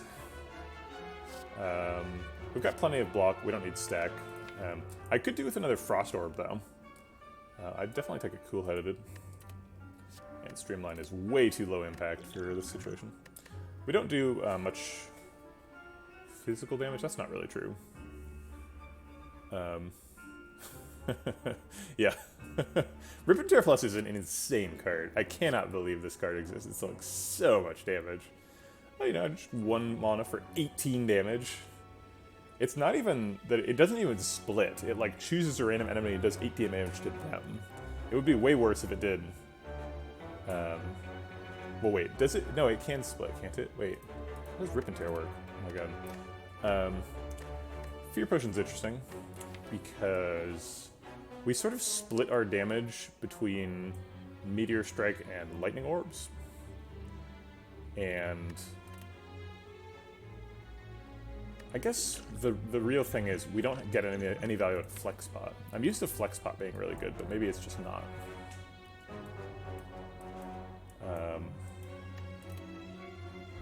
How does Flex Pot and Fear Pot affect strikes? Flex Pot is slightly better. Fear Pot gives 4 damage. Flex Pot gives 5. Flex Pot also interacts better with artifact charges. Fear Pot is better with Meteor Strike, though. I'm gonna go with Flex Pot. There's more strikes than Meteor Strikes in the deck, and I think the primary time when we're going to be reaching for a potion is like when we need help finishing off a fight. Yeah, Fear Pot is definitely better with Pen Nib. That's fair. Hell yeah, I'll fight these guys. Wait, yeah, there's a fire before the Mega Elite. Let's go. Turn 1 Echo Form seems good. I guess this Fission could get Meteor Strike. It did not. Do we take 27 damage to play Electro? I guess it's only 9 damage, right? Because we're not preventing most of it, no matter what we do. Yeah, I'll take 9 damage to develop Electro.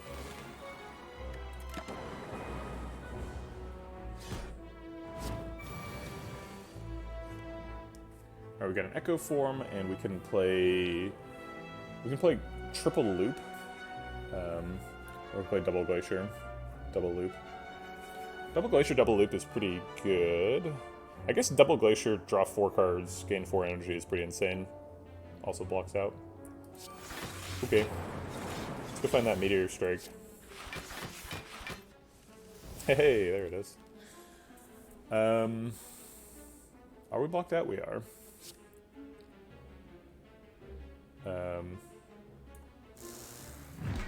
And I think we loop for extra energy next turn, and then hopefully hologram and Meteor Strike, or like go find some Lightning Orbs or something.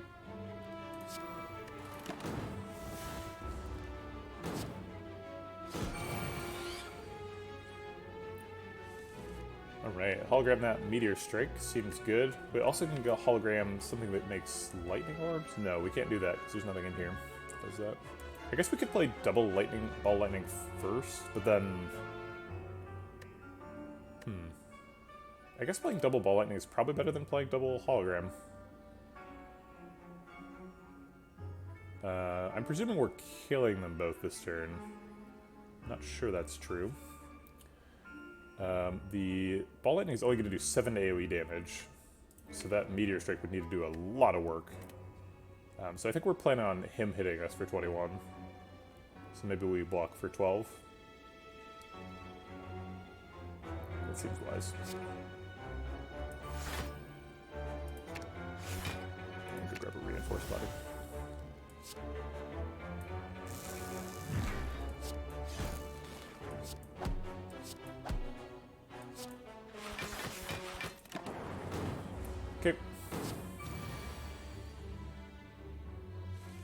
I guess I haven't played Consume yet. I assumed that was going to block for 7, but it did not. Probably want a double Sweeping Beam to draw something that does something.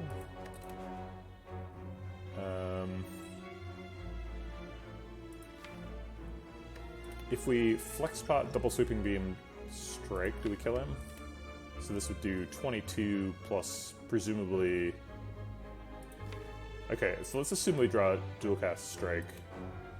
So we Dual Cast a Plasma Orb, play Consume, play Zap. And we've got 14 damage from this, 22 damage from this. That's, sorry, 22, 12. So 14 plus 12 is 26, plus another 14 is 40, so not even close in the optimum scenario. So we gotta find a way to block.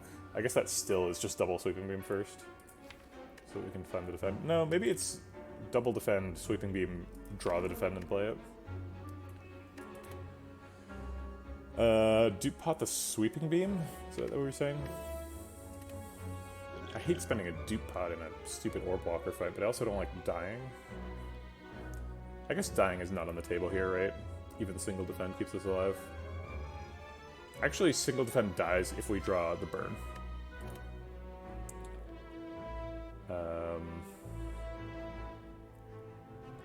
Alright, so I think we're gonna double defend for safety, unfortunately.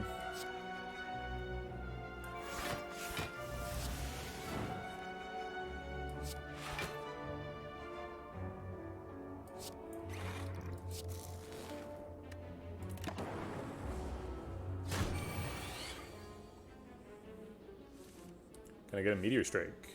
No.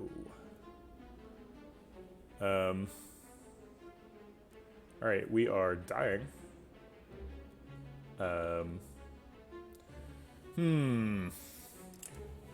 we die if we use both potions on a Strike Plus? This game.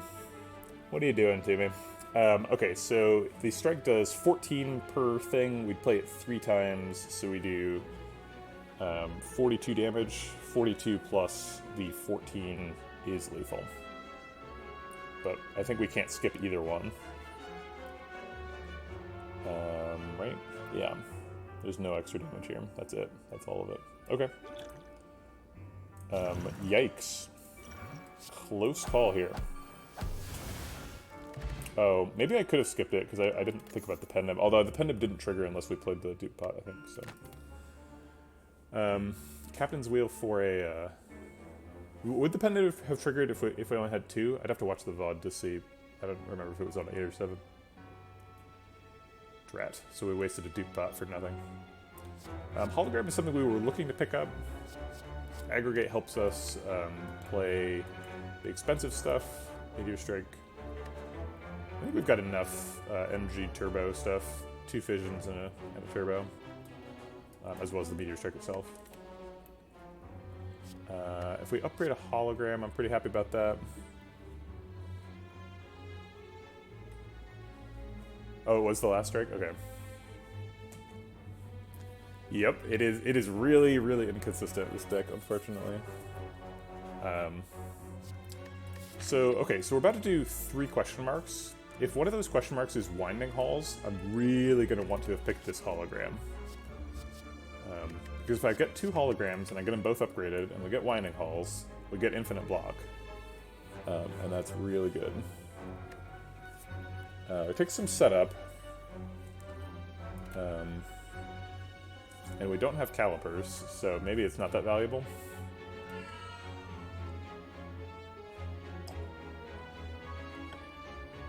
But Winding Halls puts us in a great spot. I think we've got enough energy. I think I'll take a hologram. Hologram helps us just be more consistent. And consistency is what we're lacking. We don't have the keys for this. Alright. These question marks suck. At least they are not attacking. Although I'm not sure if all attacking or all buffing is worse. This is a dangerous fight. Okay. Gonna need some electrodynamics to get out of here alive. We might not even lose health here. I don't want to be too dire. Yikes. All buffing and then all attacking. So now they're hitting for 22, 44, 59.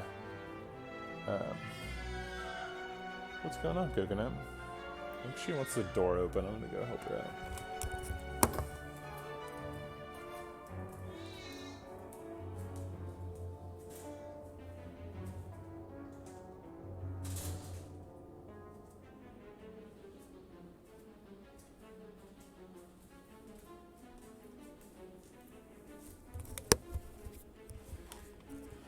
What she really wants is for it to not be cloudy, but I can't help her with that.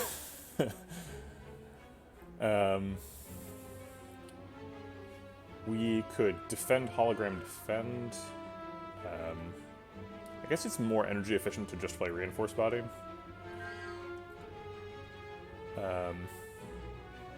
Yeah, see, I opened the door and there was no sunspot outside, and she's like, hey, make with the sunspot, human. Reinforced body blocks for 32. We get an additional 12 at the end of the turn, so that is 44. Not quite as much as their, what was it, 59? Yeah, 59 damage. Insane. I could skip 8 damage to get loop set up. That's true, defend first does block for more damage per energy. Does hologram do anything? Hologram Glacier. I think it's more block per energy than reinforced body. Is it? So how much does that block for total? So 6 plus 8 is 14, plus it would evoke 1 and make 1, which is a 15. 14 plus 15 is 29. Which is more than 24, which is what 3 energy of Reinforced Body does. So Reinforced Body is actually not the most efficient way to spend any of our energy this turn. Hologram Glacier Defend is the most block. So maybe we do like Hologram Glacier Loop. Let's do Hologram and Glacier and see where we're at. Okay, so 18 plus 23 is 41. So we're taking... what, 18? That's an awful lot of health. If I play the loop, though, we block for an extra 12 next turn. So, like, it costs me 9 health now, but maybe it saves me 12 health next turn. I think maybe the situation we're in is we need to let next turn handle next turn, because this turn's an emergency. So let's block now.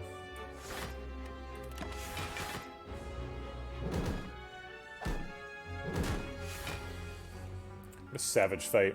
Okay, they're attacking for way, way less this turn. So that's nice. I think we're going to avoid the Sweeping Beam. We don't want to draw Echo Form because we want to play Electrodynamics this turn. It's going to be like Electrodynamics Loop Strike. Or we could play Electrodynamics Loop Dual Cast to put a Lightning Orb in front so that we get extra AoE damage from Electro. Seems pretty reasonable. These are definitely happening. We're doing 14 damage at the end of this turn, and then we would do... So we do a total of 6 times 7 by the end of next turn if we dual cast. 6 times 7 is 43. Not quite enough to kill Darklings. If we get Fission or Zap, it's slightly more. This Fission, not that one. Hologram also helps. Okay, I think we'll go for it. Oh my god, Coconut, what do you want? Come here.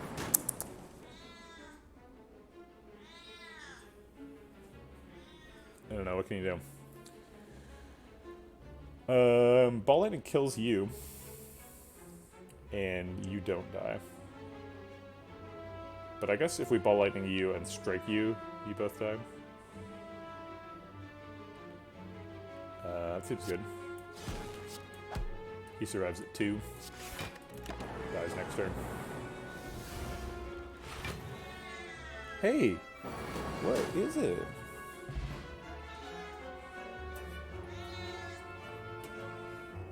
Come on. Sorry, I got cat problems to deal with. Come here. There you go. You're a kitty. You didn't always know you were a kitty, but today you found out.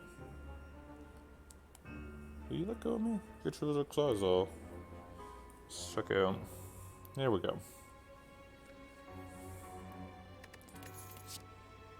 We got coconut in the chokehold now. Got her held down. No more yelling. Cold Snap is another Frost Orb. Seems like you'd have to be a little bit desperate to pick a Cold Snap. I would much prefer a second Glacier or a Cool-Headed.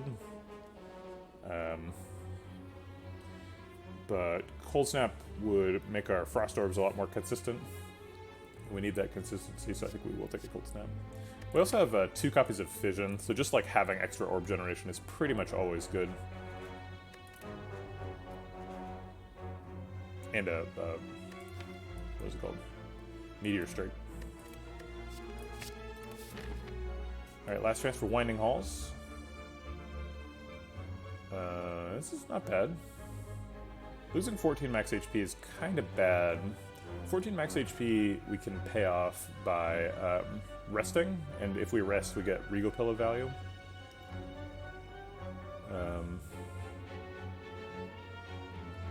We got every Golden Idol event in this run except for Golden Idol. So we get the Bloody Altar and the Maui Head.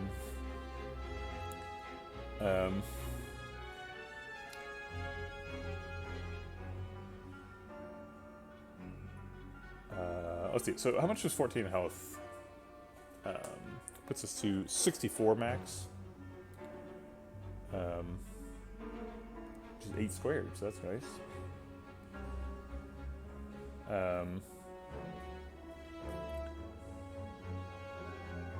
Okay, so we go from 26 to 64, which heals us for 38.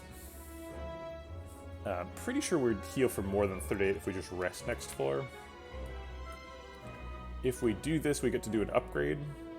We'd probably upgrade Hologram.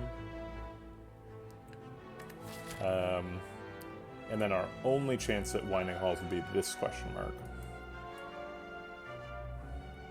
This question mark's got a lot of good outcomes. Winding Halls would be amazing. Mind Bloom's pretty good.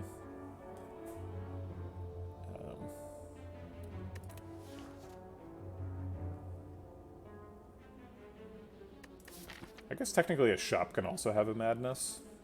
Although that means we're getting only 1 madness, not 2. I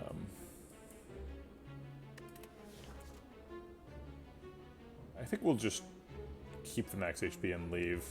I think we're in pretty good shape. The inconsistency is dangerous for sure, but we're not going to fix that inconsistency by upgrading Hologram. So we should try and keep our max HP so that we can tank a couple turns of not being consistent.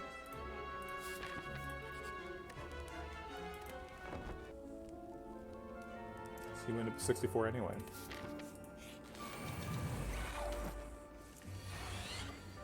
Alright. So we can Cold Snap Zap Fission. That's kind of fun. I think I will. Just cycle Zap to draw a card. I'm actually going to use the Fission minus. Because then if we get a Meteor Strike, we can play the Meteor Strike and then Fission plus. We're most likely to draw some sort of orb generation, right? What if we got like Electrodynamics, Fission plus would be really good. Yeah, I think we'll roll the dice here. Yeah, we got Electrodynamics. Okay. Well, let's draw some more cards.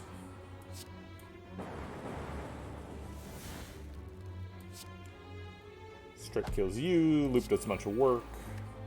Hologram goes in and gets Cold Snap, I guess. Okay.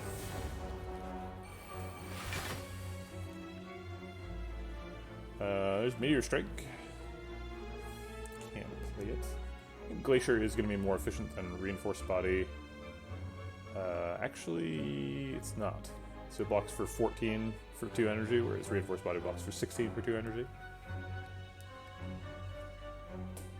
We can't kill a dagger with Strike, that's our only damage, other than Meteor Strike, which is unplayable.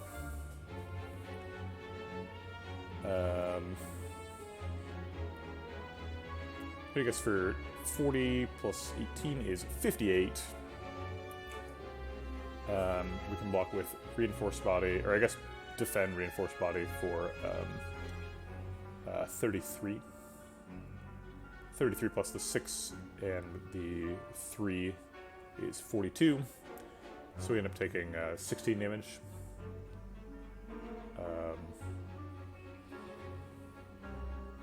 The upside of playing Glacier is we block a little bit more next turn, and if we get a Consume, it gets a lot of value next turn.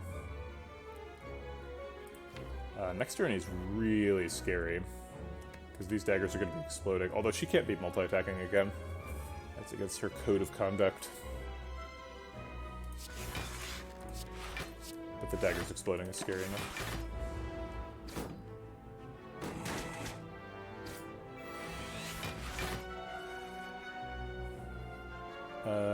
Well, we don't have any blocks, so this is it. We're walking for 33 and taking, what, 17? Well, I guess this is why we went to the... Well, I guess this is involuntary, but we'll go into a fire after this, so we'll probably survive. Oh, we probably could have just killed one with... I'm actually gonna restart the fight. Sorry, that was just... I just didn't even think about it, about not playing Echo form. I'm just gonna at least think about it. I'm not committing to doing it. So we're doing all this stuff the same. Not trying to change history here.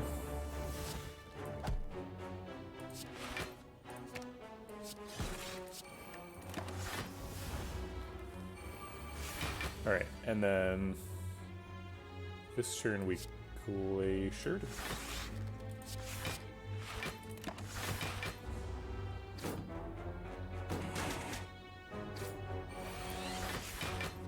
Okay, so Sweeping Beam Double Strike does 18, 24 damage, so we could kill either one of them. We can't play Echo Form with that, but I think that's worth it. I don't think Echo Form is super necessary to make the deck work. So let's see what we get with Sweeping Beam.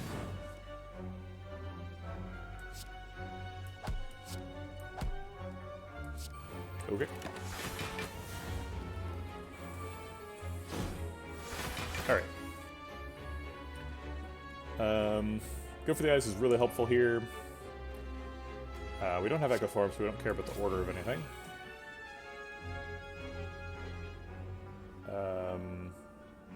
We played Electro, so Ball Lightning is guaranteed to do 21 damage, not 22. 21. I'll go ahead and spend the Pen Nib on that, I think.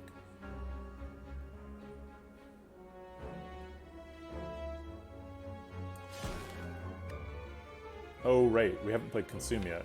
Okay, well, we're playing Consume next turn, so it should be fine either way.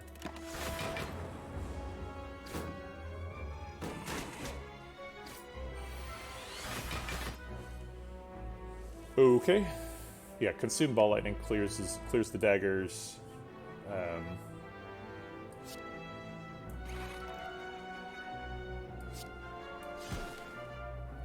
And then I guess defend for the last bit.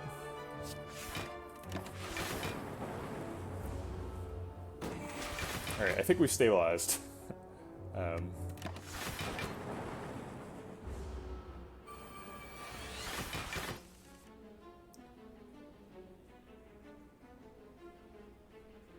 Let's rotate those orbs pretty aggressively. He's dying... I guess they're both dying next turn after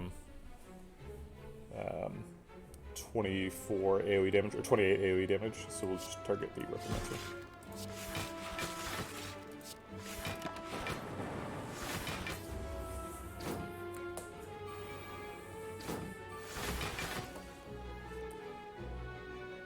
Alright. I'd like to kill both of these daggers too, if possible. Hey, we got Turbo Meteor Strike. So that'll evoke both of these for 24 AoE damage. That seems good enough.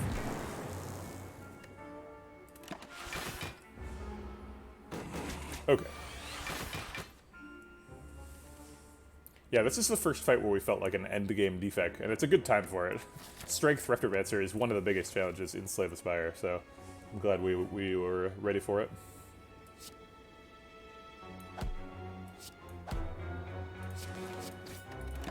After not even playing our Echo form.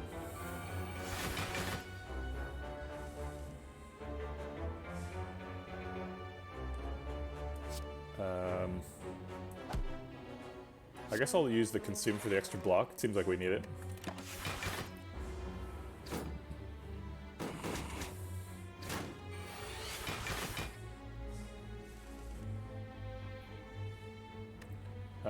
Hologram for Meteor Strike? Nope, that's not an option. We can hologram for Reinforced Body, though.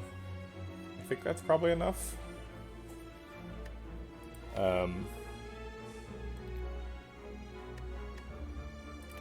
Okay, so they're hitting for 50 plus 38 is 88. We're blocking for 36 plus 18, or sorry, 27. That's 63. So we're off by 25. So Reinforced Body does it easily. Okay, I'll just let those daggers blow up then.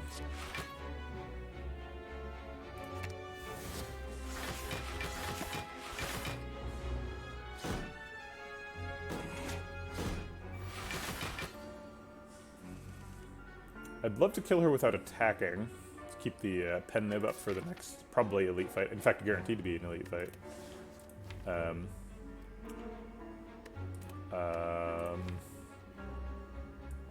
Hologram into Zap is the only way to pull that off. Seems kind of risky. But we're not taking any damage this turn, so we'll let the Frost Orbs roll.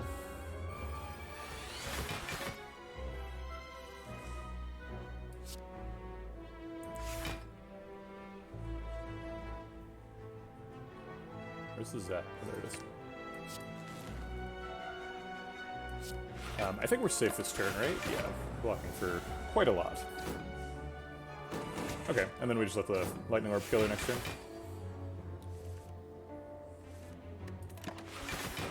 Pow. Preserved Insect. Well, that makes us a little bit less afraid of the Spire Elites. Still definitely super scary. Oh my god, a second Glacier. Such a godsend. Talk about consistency. Glacier is the thing we most consistently need. So second Glacier is huge. Second Turbo is kind of nice too. Increases the consistency of the Meteor Strike thing. But Glacier, I think, is way big.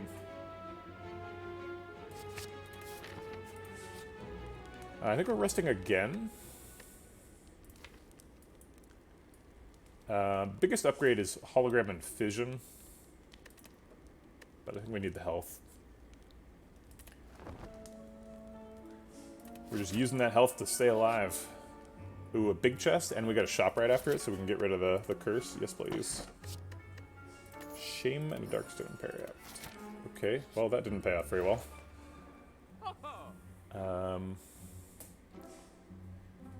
Interesting, I guess. Skim makes things more consistent. It's card draw. Pick up an Ancient Potion to go with the Bias Cog that we didn't pick. That's right, we didn't pick a Bias Cog in this run.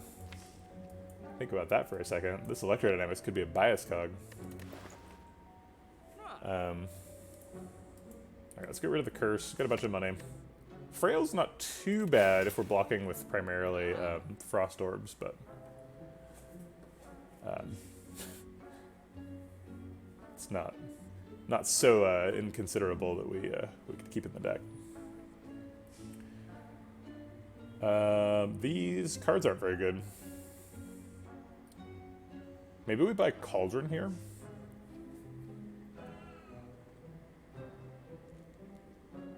Normally I only buy Cauldron if I have Sacred Bark, but we have 2 empty potion slots. Maybe we get a Fruit Juice.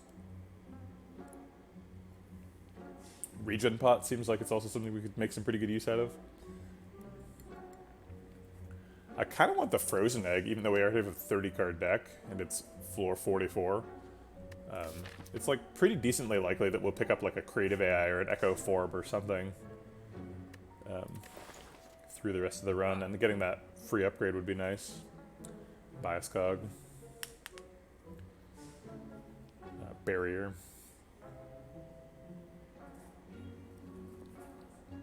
Although we are about to go fight Awakened One, and he's fairly scary. So maybe maybe this is not a good idea. But the alternative is just save money, right? Like this shop is just, there's nothing here. Alright, I think I am going to buy the Cauldron. We got a Fairy. And a Regen Pot. I think those are probably the picks. That's the Keep Me Alive picks. Okay. Blurp, blip, bloop, indeed. I think no on Frozen Egg. I think we'll find something better in the Act 4 shop if we get there.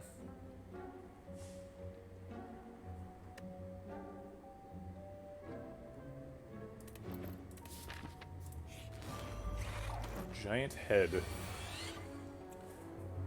How big is his head? It's giant. Let's cycle the Zap with the Fission. See if we can draw something better. I think Consume counts as better. It seems good. We could Consume Hologram Consume here. It's a little bit insane. We have 2 Glaciers now, so if we draw a Glacier next turn, we're pretty happy about that. Decision. If we're not doing that, we're probably doing like Loop, Sweeping Beam, Consume, something.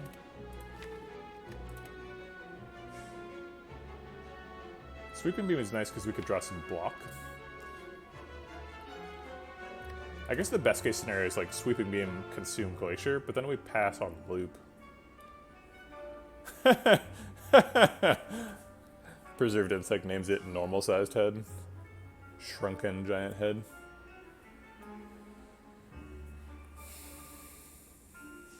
Or just Head.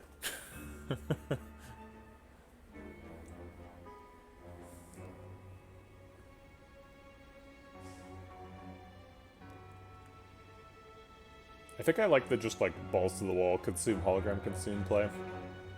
We'll get another orb slot soon.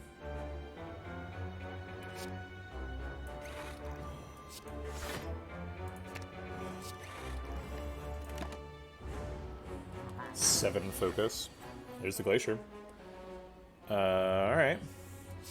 Glacier, defend for a slow proc, and play Cold Snap. Oops, that Cold Snap was a pen-nibbed Cold Snap. Seems like better uses are available. Like this here, Meteor Strike. We could have, like, hologrammed Turbo. Oh, there's no Turbo here. My door just shut itself.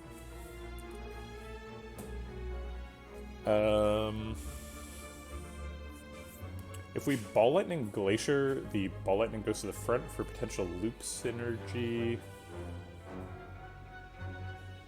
We could just Ball Lightning, hologram Ball Lightning.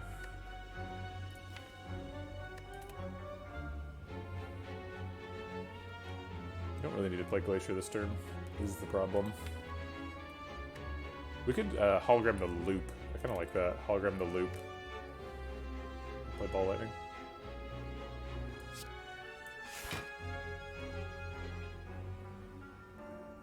I guess we hologram the hologram and then the loop.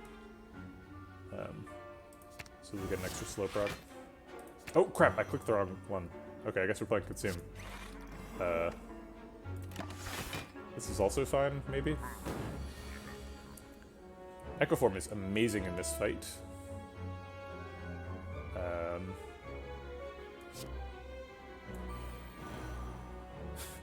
can't believe I clicked the wrong one.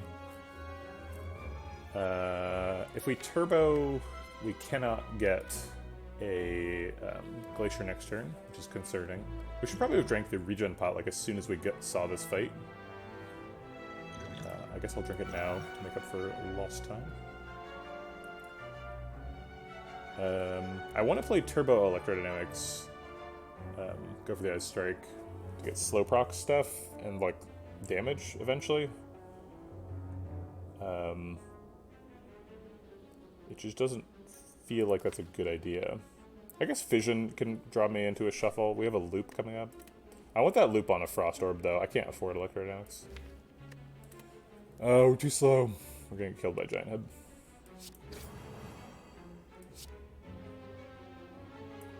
We're fine this turn, yeah. I'm just worried about not having Frost Orbs in the future.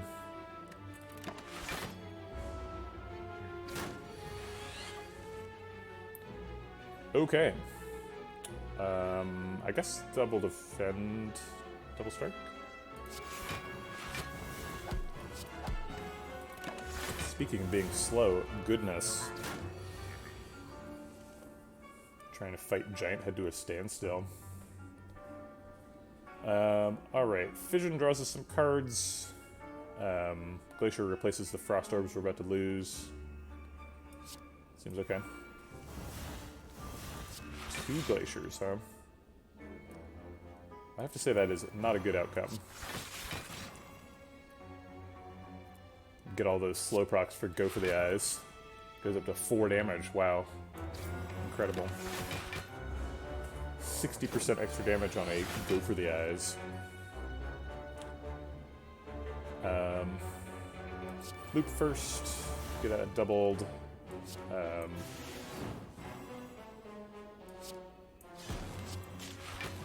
I guess Ball Lightning's that. We have 6 copies of Loop now, so I think we're able to block, at least for the moment. What is happening? I guess we double Cold Snap Consume? Get the Lightning Orbs in front? I'm gonna die.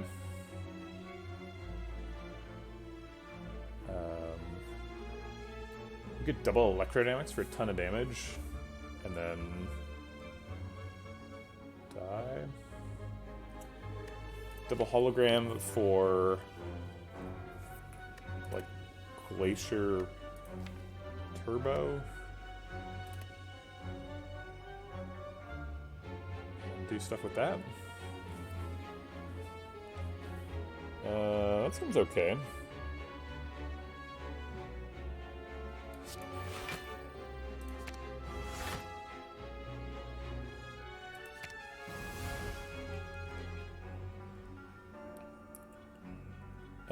So Electrodynamics before Glacier, I think. Wait.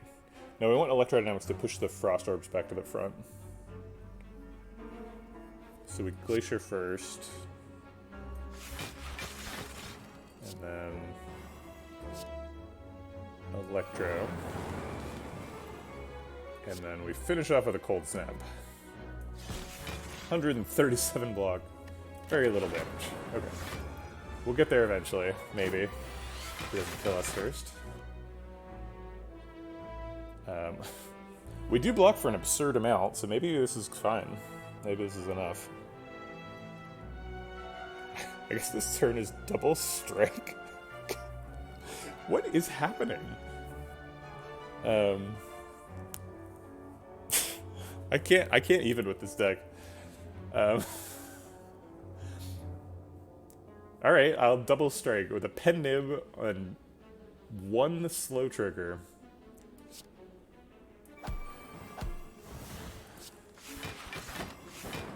And block for 120. Your turn. Is he gonna catch up, or are we just gonna win? Do we just win by like default here?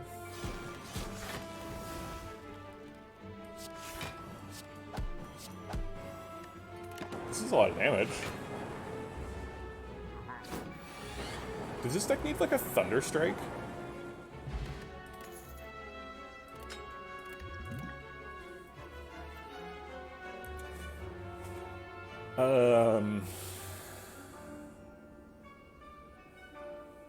I guess having 6 copies of Loop is pretty strong. Charge Battery helps us hit Meteor Strike. Charge Battery seems like the kind of card that's in hand when I start complaining about consistency issues. So I don't think we want that. I think we just want to Reinforce Body.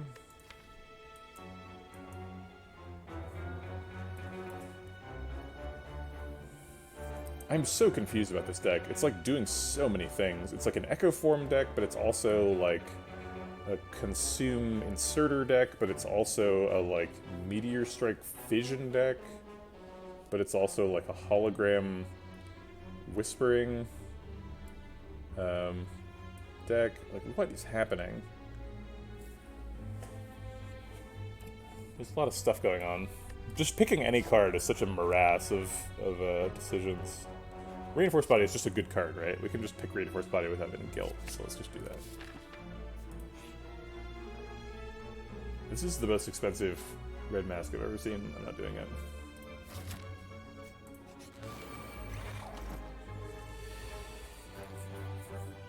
Reinforced Body blocks out, I think, 22, 31. Yeah, it selects for 32. Okay. Let's get that electrodynamics.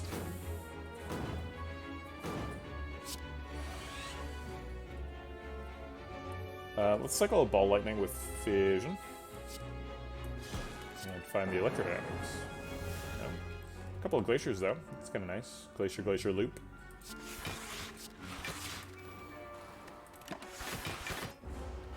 Maybe we just block the Exploders.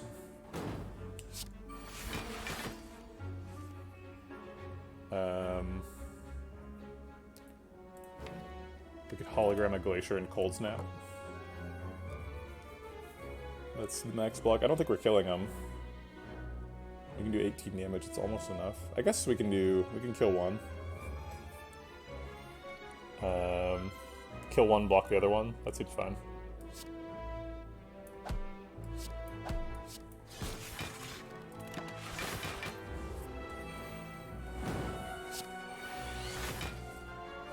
The other shapes are like, oh no.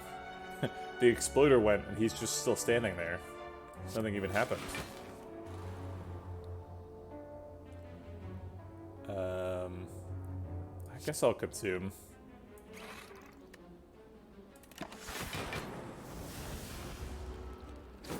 Alright, pretty sure we can just press enter until this fight's over.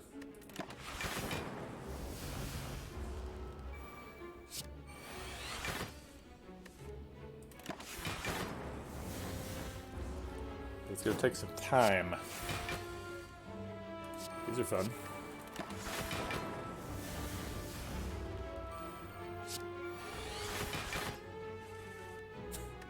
Oops, all dazes. Sure. Doesn't matter, I'll still block for 42.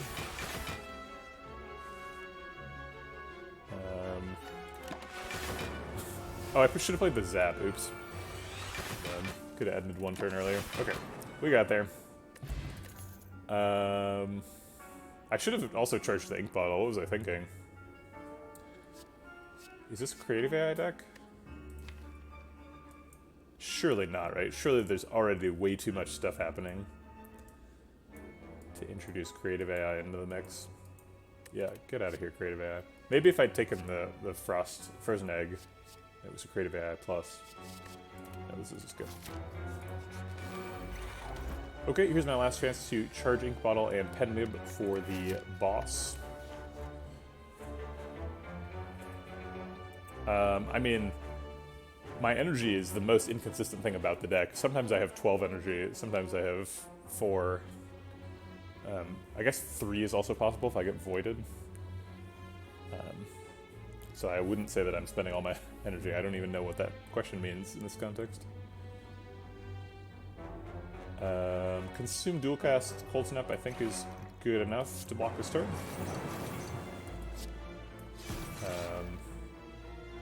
Almost. Yeah, I figured the implication out. You could draw 1 card by taking 6 damage, that seems bad.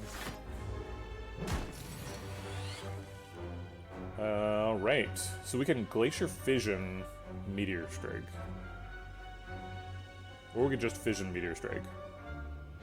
I guess the Glacier's free, so I might as well do it. Draws 2 extra cards.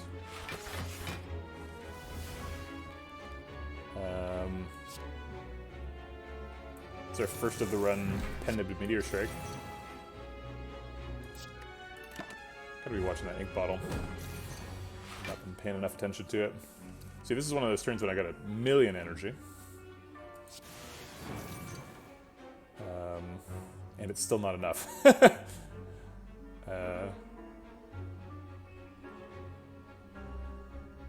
We're gonna get bonked here by Transient. I want to play the loop, and Strike does the same amount of damage block as Defend. But I want to play Echo Form too. Maybe we skip the loop. Loop is just getting extra energy right now. Yeah, I need the health more than I need the loop.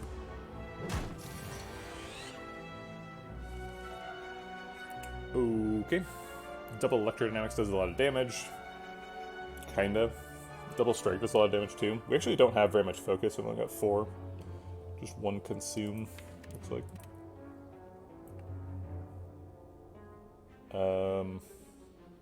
So these are going to do 7 damage to this, so it's 14. I guess that's more than anything else, so we'll do it. Energy efficiency doesn't matter because I have 1 million energy.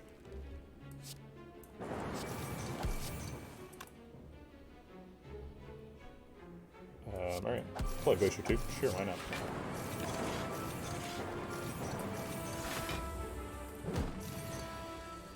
Alright, can we block for 80 easily?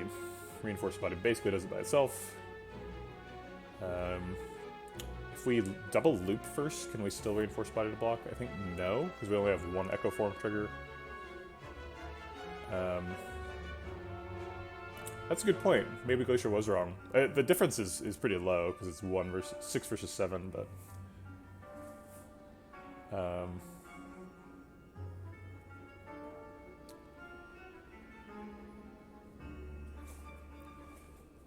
okay, so if we double Reinforce Body, are we taking, like, lethal damage next turn?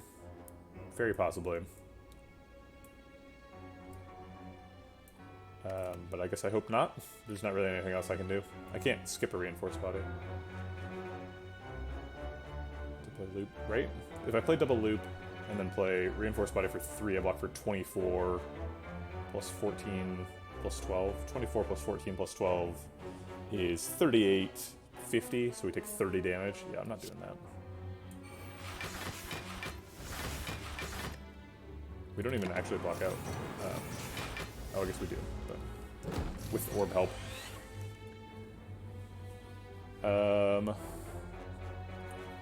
Double consume Ball Lightning, go for the eyes, probably blocks out.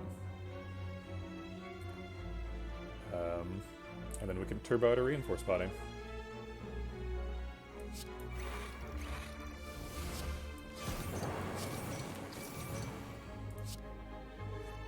Oh crap, I was supposed to watch the ink bottle and I just didn't at the end. Oh well, we got Pen Nib pretty well set up. I'll take it. I was just desperate to, like, survive the fight. Fire Pot's probably better than Strength Pot. Do we take Blizzard? I think no. Third hologram would be a mistake. The second hologram was a mistake. Yeah, Go for the Eyes is huge. That's probably the best turn in the game for Go for the Eyes. The last turn of Transient's attack.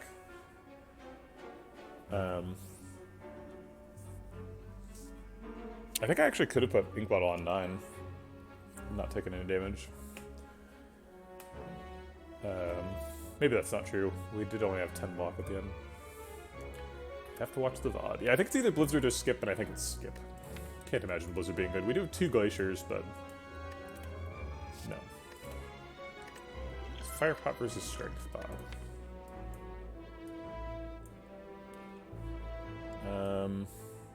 I think we'll take a Fire Pot.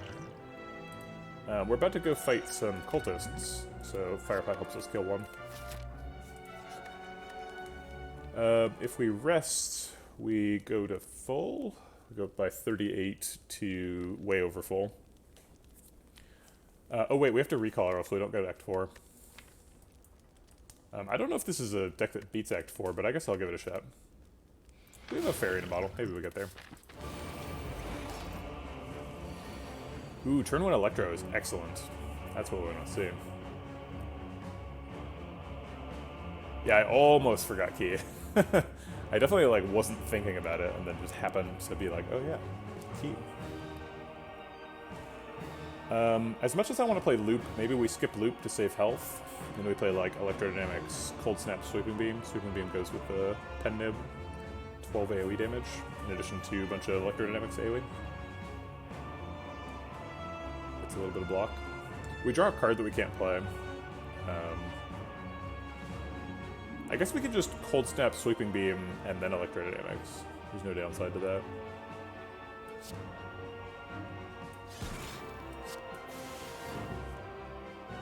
Now I have to choose Electrodynamics or Glacier. I think Electrodynamics is more important. It is a lot of health that we're losing this turn by not playing Glacier, though. But we need to kill the cultists, or else we're gonna die. But Electrodynamics is a power, so we're powering up Awakened One. If we just play Glaciers and Consumes, none of those are powers, so we could theoretically just like power up without ever playing a power.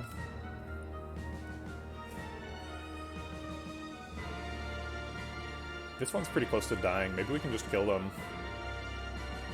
I think I like trying. This might not be the right route. We only take 5 damage here. Yep, there's the Consume.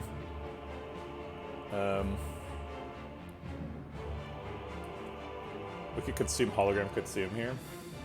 Go for the eyes, reduces Awaken 1 damage.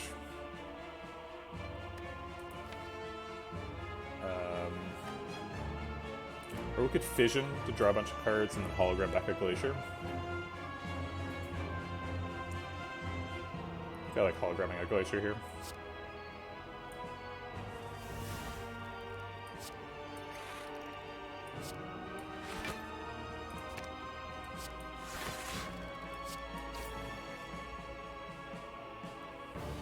We are taking 2 damage currently. We didn't play Electrodynamics, so it's pretty important that we get some damage in on the cultists.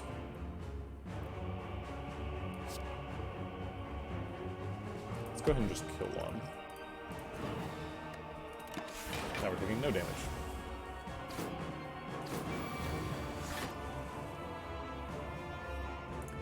Okay, he's hitting for 32. 32 plus 11 is a lot. 43. So we could Fission. Good chance we draw the other Glacier. And we have a Zap in hand, so we can replenish our orbs a little bit. We could also get Meteor Strike. Nope, he's hiding. Oh, I guess we already drew Meteor Strike. I was unaware. Yeah, there it is. We could Hologram a Glacier. Or we could Hologram a Consume. No, we don't have any Frost Orbs right now. Yeah, I think Hologram a Glacier, play a bunch of strikes and a Zap.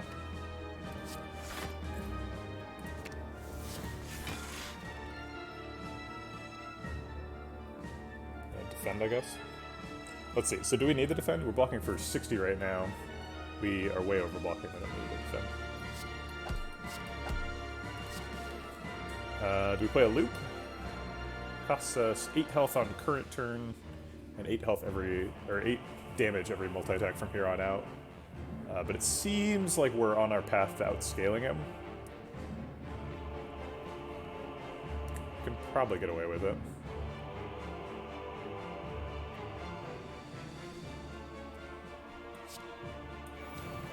I think we're planning on getting like 30 focus in the first phase. And the answer is just like whatever large number you want to imagine. Defends are more efficient than reinforced bodies, so the line's always pretty much exactly that, no matter what they're doing. Alright, Consume I think needs to happen. And Strike blocks out there. I don't really want to play Ball Lightning, because I can't afford Glacier. I want Frost Orbs.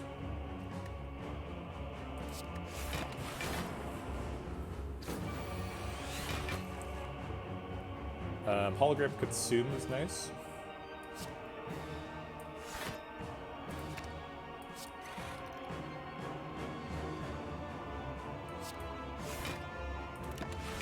Yeah, I think we got him. So we just took 5 damage on the first turn. Looks like we're coming through pretty easy. Prox ink bottle, just maybe not ideal. We can set up Penmanship on whatever we want. Second phase. Oops. Probably wanted to play Glacier. I guess what we really care about is waiting for Inserter and keeping a Frost Orb in front. Do we play Powers in the first phase now that we've stalled it? It seems like if we have infinite focus, we don't care if he has strength, because we have Frost Orbs. So yes, I think we play Loop. I don't think we play Electrodynamics, there's no point to that.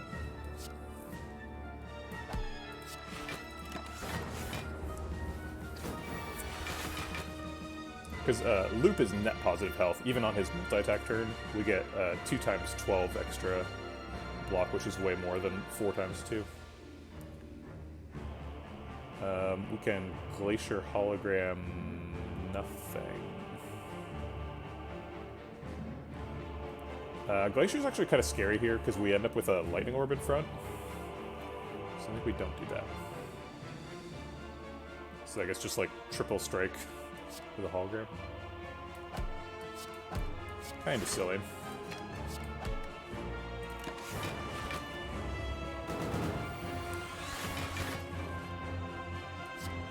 Consume. Go ahead and Glacier, even though it puts a Lightning Orb in front. Eventually we want to get rid of this Lightning Orb, potentially. Because it does too much damage. He says as he accidentally kills the Awakened One.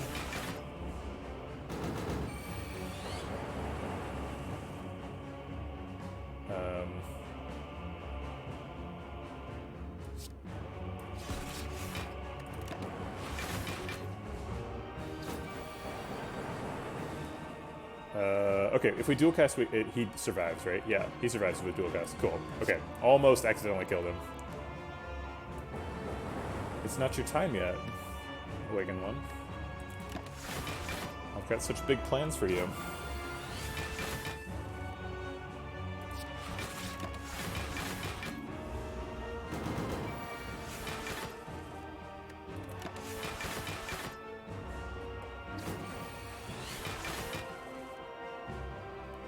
Is there Consume in here? No. Crap. Well, maybe we find one. Hey, look at that. Yeah, I'll play it again with the Turbo.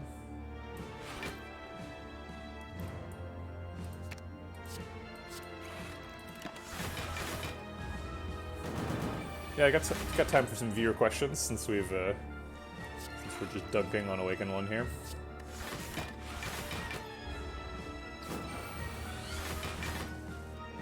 I think I am going to go for 30 just because I said I was going to do it. So we can set up like Ink Bottle and head nibs and stuff. It's pretty decent setup.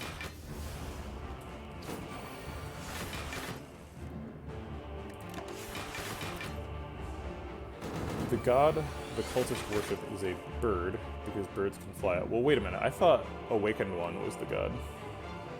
Flying is the best way to climb a spire. I wouldn't doubt that. Not in the real world, at least. But this bird doesn't have wings. Well, he's not... I think this started out as like a whatever the blue-skinned people race is. He's like a humanoid. And then, like, he turned into a chosen, and then they're like... Maybe they're midway through this ritual. Maybe he, like, just got stabbed, and we're, like, interrupting them. Like, no, you can't! Think about the world! And he would eventually have turned into a bird. Because he's got talons now. And, like, that's a lot more bird-like than most people here. That's true, he does go to another form immediately after this, which suggests maybe he continues transforming. Who knows?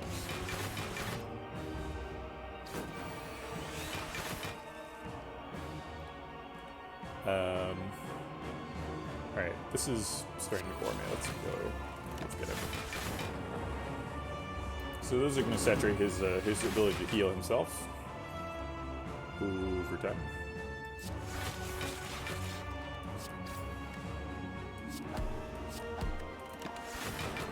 That's a good point. Are they sleeping right now? I don't know. He's got some creepy little bird eyes.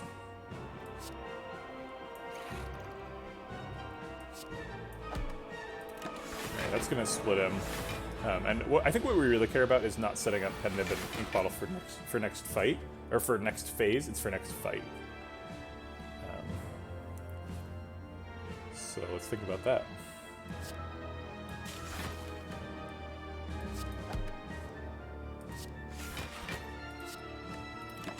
I think we're going to do one more cycle on both, if we can. So we're going to play 8 cards in a bit of a hurry.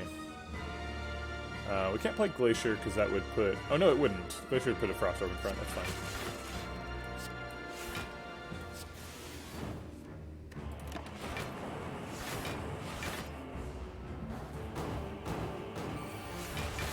So we want to play 4 more cards, all of them attacks, basically. Give the guys is excellent for that. So Sweeping Beam.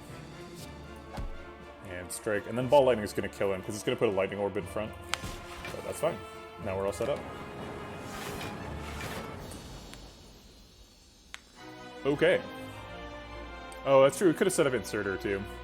That's a good point. Wait. I guess Inserter now is triggering on the first turn. Okay, yeah, we're in good shape. Alright. Cold Snap draws us a card. Fission draws us 2 cards.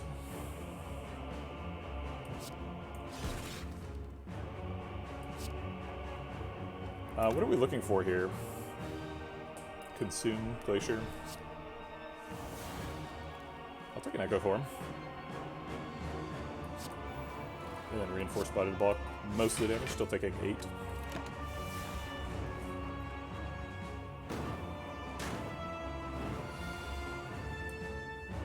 And then we get a double Glacier to block out this turn.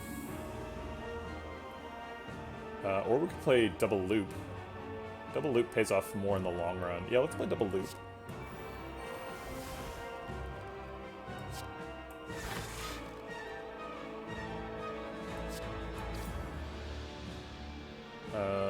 Currently blocking for 8 plus 6 is 14, so we need a little bit of help. So we go ahead and Reinforce Body, take 2. And I'll save the Loop for playing it twice next time. So we'll get 8 copies of Loop, hopefully, in the fight.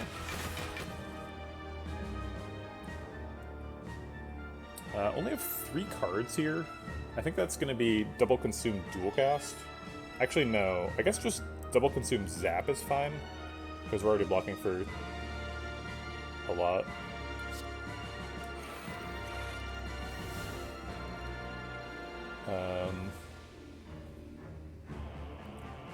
Yeah.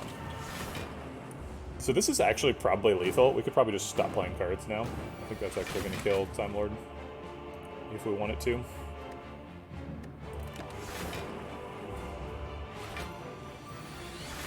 $54 block a turn and 10 damage a turn. It's probably enough. We can't play Glacier because then we lose the Lightning Orb, and we're already blocked out, so what do we care?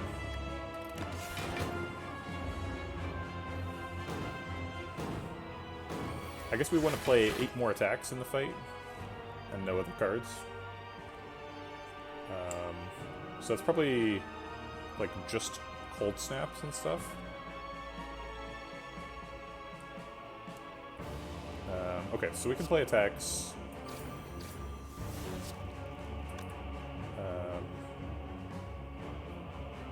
I guess a Ball Lightning accelerates this a little bit and reduces the boredom factor.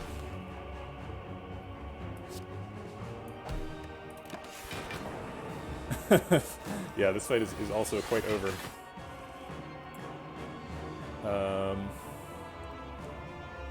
We should play the double loop though, right? No, wait, that gets our Pen Nib and Ink Bottle out of sequence, and then we'd have to play 10 more non-attacks to get them back into the line. Double Sweeping Beam helps us look for Cold Snap. No, we don't need to be doing that. We can just press end turn and draw 5 cards. So. Slime and minus card draw, yeah. There's the Cold Snap. So we just need to double Cold Snap one more time.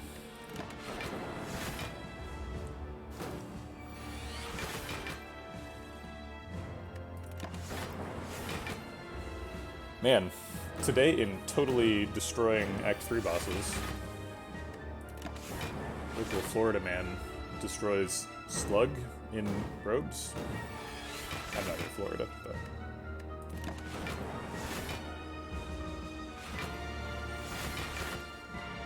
Alright.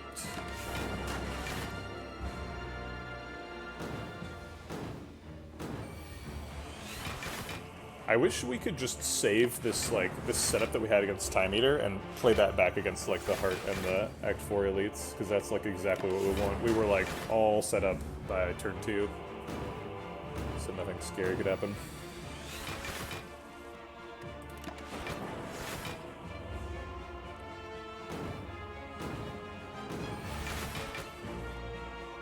Where is that Cold Snap?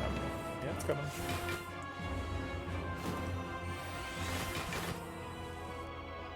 Not yet. It's time for us to be foolish. Oh no. He's really got our number now.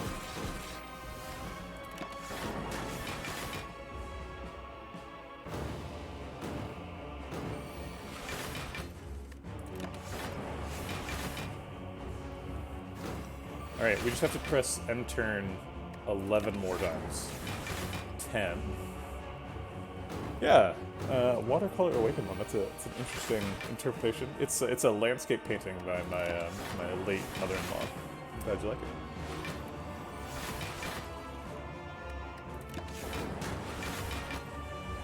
it. I think maybe like this is a deck that is primarily doing consume inserter is like the main combo currently. So we lose orb slots to gain focus, and then inserter gives us orb slots. And then we have a couple of copies of Loop, which, yeah.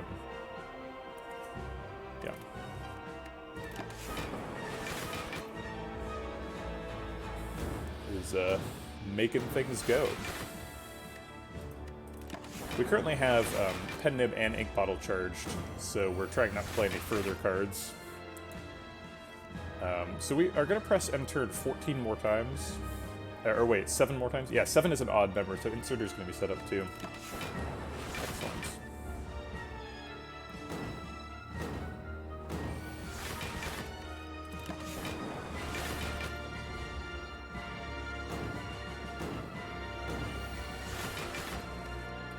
Alright, 5 more. Now 4.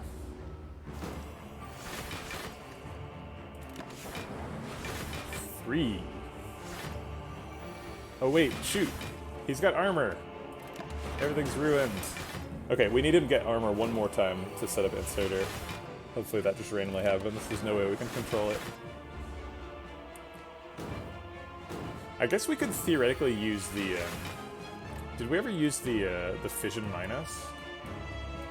Theoretically, we could use the fission minus to get rid of the, lightning orbs without doing damage. Alright, he's not generating armor. He's trying to, but he's too late.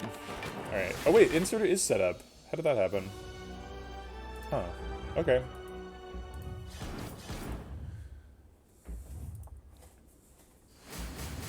I thought we had the parity wrong, but it must have, maybe I counted wrong? This game is hard. I agree. We could take 10 health, or we could upgrade the Fission? Upgrading Fission seems pretty reasonable. Upgrading Hologram is also fine.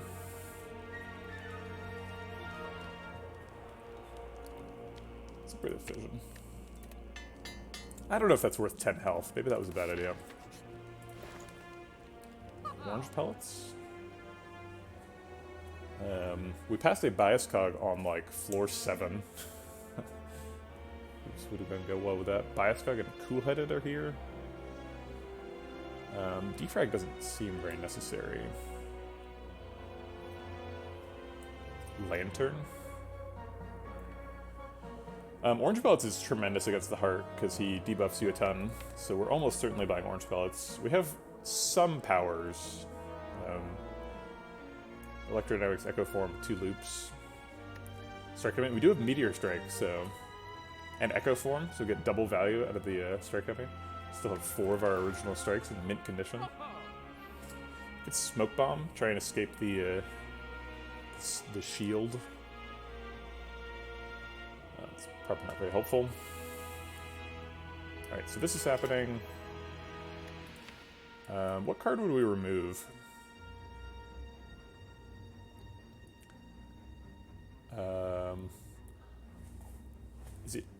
Turbo or like Meteor Strike or something. Maybe Zap. Zap is certainly not doing much in the deck.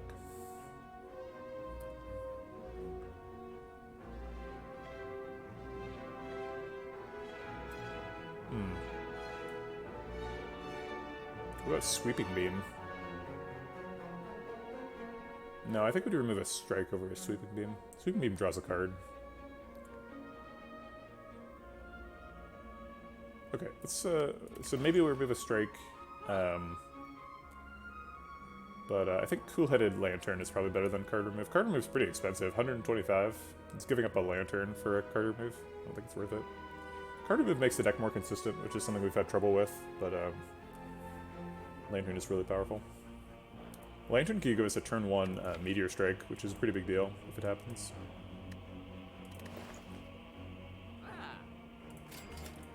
Okay. Let's go. We're all set up. They are tiny because of Ink Bottle. Or not Ink Bottle, Preserved Insect. We have Electro on turn 1, which is nice. We have Consume as well, which you probably want to play. So it's probably like Consume, Electro, Defend.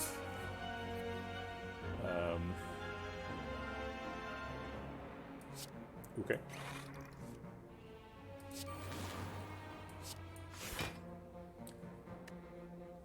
And this is the charge Ink Bottle.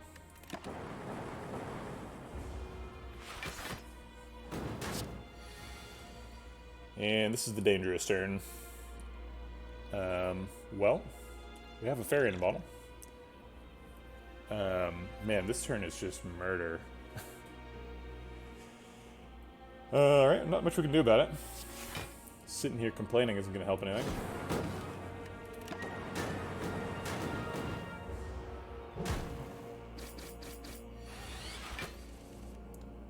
Well, that's not a lot of health for the heart fight.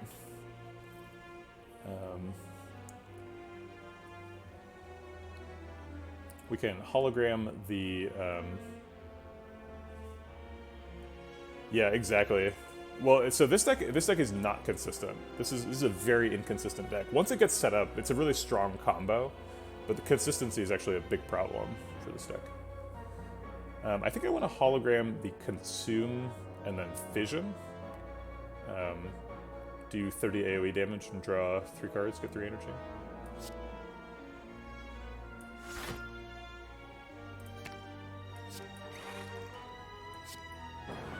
We might actually be able to kill Spire Shield here.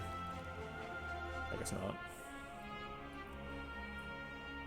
Actually, we can't turn around, which is a pretty big problem. Maybe Sweeping Beam lets us turn around?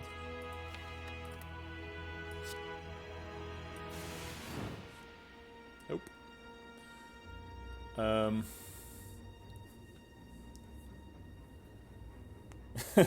Act 2 hallway fights are definitely like a dangerous point for any run. It's a surprisingly big jump from like being able to fight the Act 1 boss to being able to like not lose health to Act 2 hallway fights. Like they ask you very different things. Yeah, no, he actually has he has quite a bit more than 40 armor. He hits a lot. Frails you. He's a meanie, that's for sure. I think Glacier's always happening. I guess that draws us a card. We could hologram something to turn us around. Hologram a Ball Lightning, I guess. I guess we are almost blocked out. So if we like loop Turbo Reinforced Body, we are blocked out. I guess Ball Lightning is still worth playing though, because it gets AoE damage.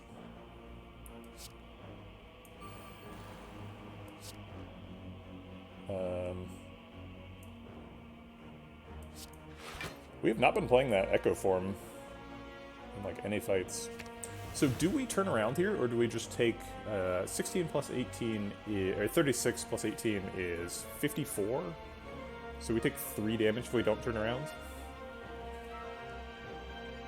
But we're not guaranteed to be able to turn around next turn, and Spire Sphere is going to be attacking again. Actually, we almost are guaranteed to be able to turn around next turn. The only hand where we can't turn around is like Defend, Zap, Glacier, Loop, Ascender's Bane. It's literally the only one. Everything else draws a card or lets us turn around. Um, I guess 33% of your life is a way you can think about it. It's still 3 health though. And we'll play Reinforced Body to charge Ink Bottle. Okay. So now we need to turn around again. Got a cold snap for that. And we're blocked out. We could play Zap. I think Zap is probably lethal.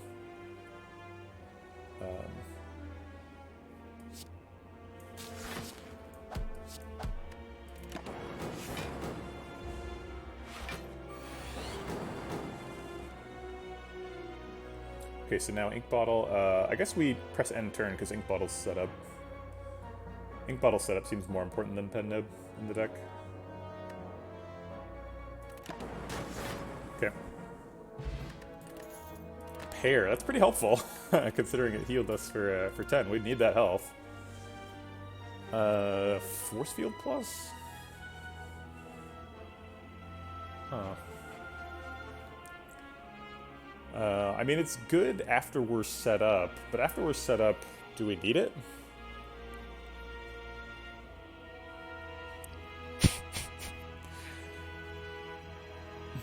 That's right, we're a whole new defect after that pair. The pair is actually pretty relevant. We have quite a bit of max health, and we have a fairy in a bottle, so the pair is going to end up being worth 10 health before the fairy, and then 13 after. So it's kind of like a mango pair.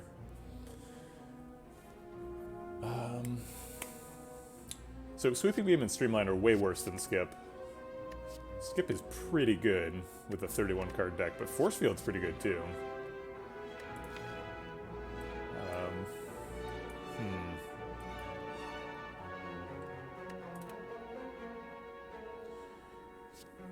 It's hard to imagine being too disappointed seeing Force Field, right? Because like if you see Force Field, you're like, okay, I'll use it to block, right? But if we see it on turn 1 and we don't see like Echo Form, then that could be kind of a problem.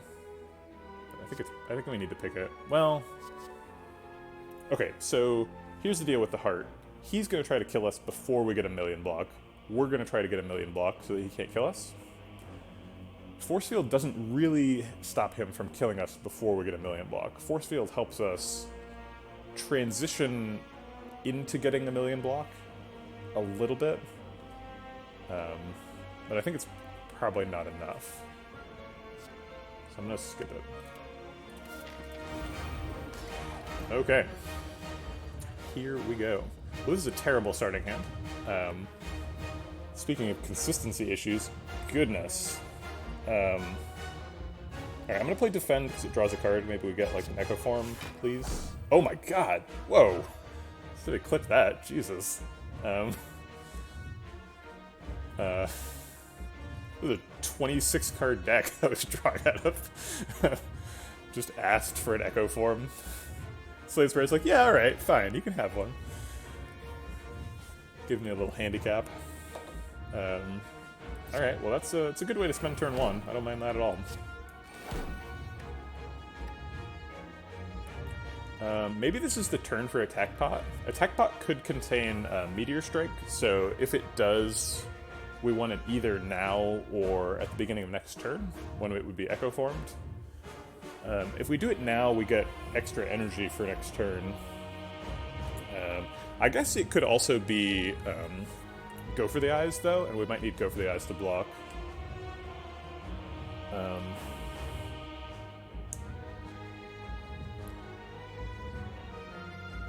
Yeah, it's very low percent. I mean, I would have been happy with Consume, too. Like, I would have been like, oh, great. But calling out Echo Form and getting it is pretty nice. Bottled Tornado is a really good relic, and you can just have your Echo Form on turn 1. That's pretty nice. So I think the biggest hits for Attack Bot are either Go for the Eyes when he's multi-attacking next turn, or Meteor Strike. And if I'm looking for Meteor Strike, I think I want it now, because I can spend this 3 block on Beat the Heart damage and start next turn with a bunch of energy. but I think that having 2 outs is better than having 1, so I'll wait for next turn.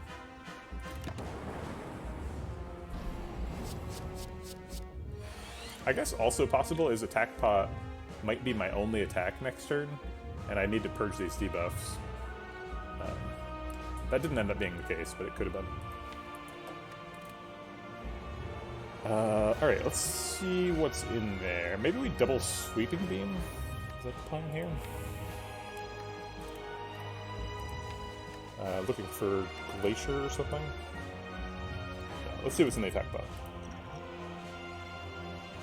Nothing useful. How many cards are in the attack pot pool? I think approximately 40. I haven't counted recently. I have counted in the past, but I don't remember exactly. None of these are the outs I talked about. A Dark Orb is kind of interesting, but I don't think it's actually very helpful. I think we're going to take FTL, so that we can dig for Consume and Glacier. Pixel Noise, you probably tried to post a link. If you want to join the Discord, you can post it in there. Too many bots to allow links in chat, unfortunately.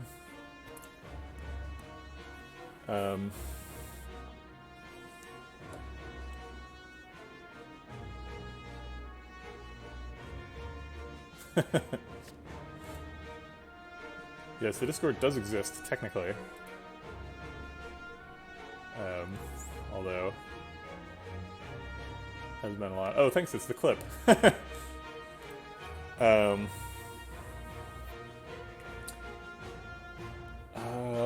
Let's see. I guess we can skip this. Skipping is allowed.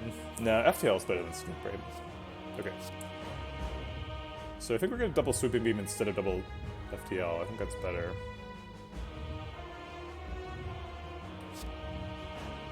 Well, this FTL costs 0, so we could draw... we could do FTL into Glacier Electro.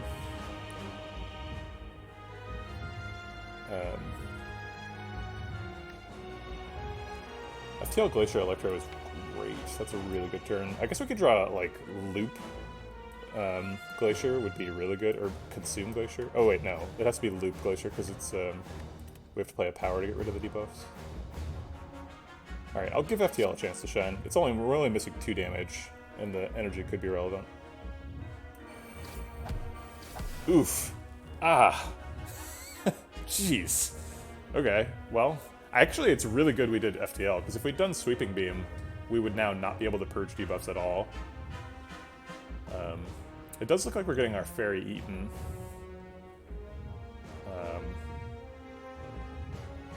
But we do get to purge debuffs, so that's something. I guess we can hologram the FTL and get 5 more damage. We're not surviving this, so we're eating the Fairy in a bottle. This turn.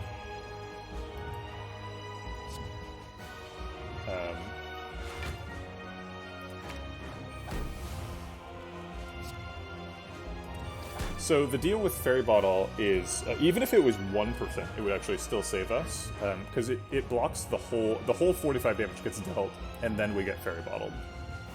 So Fairy in a Bottle is functionally blocking for like 33 here, in addition to restoring us to a third of our health. This is what you save a Fairy for.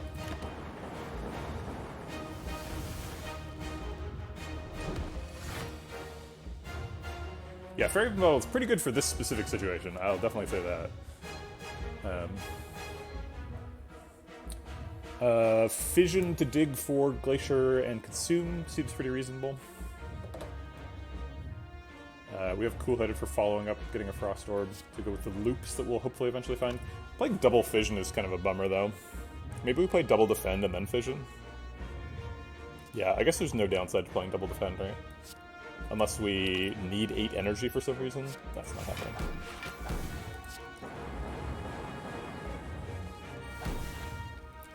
We got Glacier Loop. That's part of what we asked for.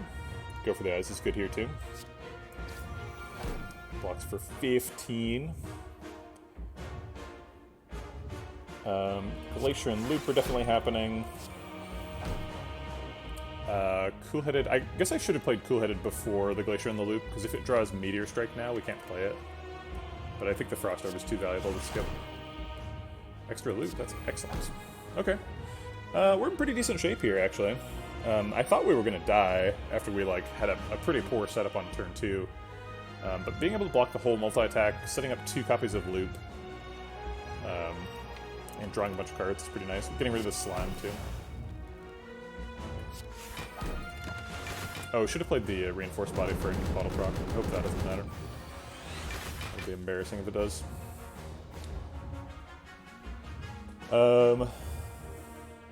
We can double hologram to go looking for stuff. We're gonna play Fission. I guess we double Ball Lightning to get extra orbs to have Fission draw extra cards. And then we consume hologram, consume Glacier. I know, right? Hope that doesn't matter. It always matters. Okay.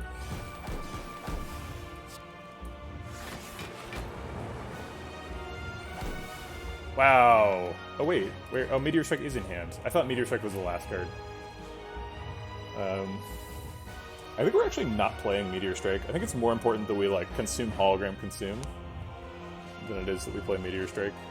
Although, can we do both? We actually can. If we skip Glacier, we can do both.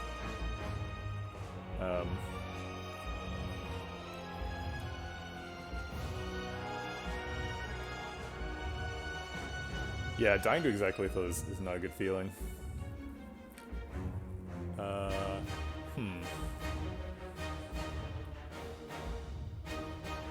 I want the Meteor Strike energy, but I don't think I can have it. I think we have to consume hologram, consume Glacier.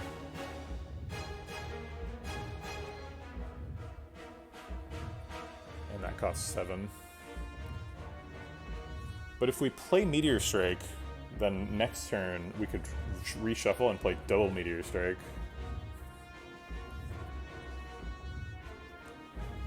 But the way we win this fight is clearly focus, so we need to get the focus going. We only have 1 focus right now, and no Frost Orb in front, so we definitely could just die next turn. So it has to be this.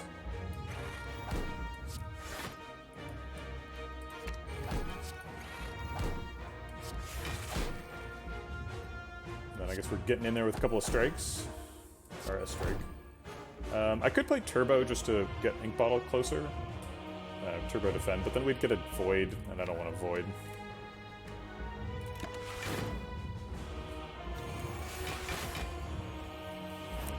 Okay, so this one hits for 60. We've already blocked most of that. We're blocking for, what, 58 right now, or 54? And we have a Glacier in hand. We're going to start with double FTL since we're blocked out, or since we're going to be able to block out. Yeah, definitely, you get lucky sometimes.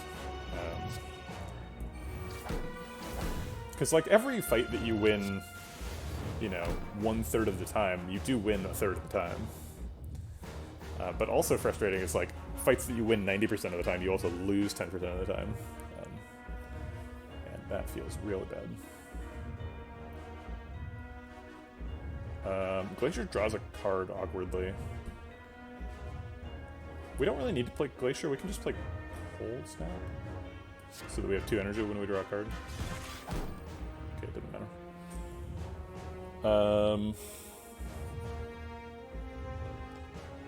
Do we play Ball Lightning? Is that too ambitious after this, for going into the big attack next turn?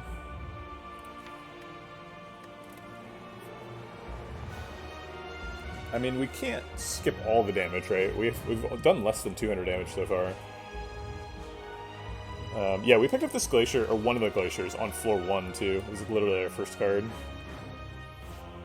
Which is sometimes a mistake, right? If we hadn't found the Ball Lightning on floor 2, there's a big chance you just, die to Gremlin Knob if we pick Glacier on floor 1. But it paid off, because we didn't find another Glacier until, way later. It was just, Act 3. And, late Act 3. I feel like that's fine. Oh, we took 6 damage. That's more than I was intending. I thought I was blocked out. This is probably a mistake. Oh boy. Alright, it's only 47, so we're blocked out by, what, 7? This is the last turn he's attacking, so we can afford to double zap here.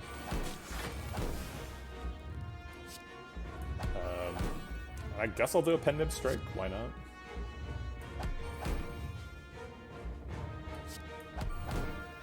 Okay.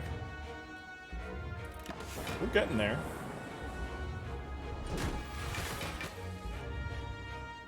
Here's the Consume Hologram.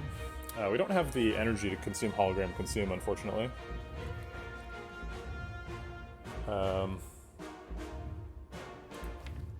We're gonna need that Glacier next turn. I hope we get it.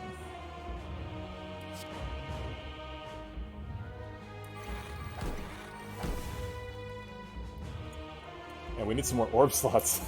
This deck did need a capacitor. We never found the capacitor. I definitely would have picked one. Any card we play draws a card. Maybe we just save the card draw for next turn. Because I don't want to draw Glacier now. Drawing Glacier now would be really bad. So I think we just save the ink bottle.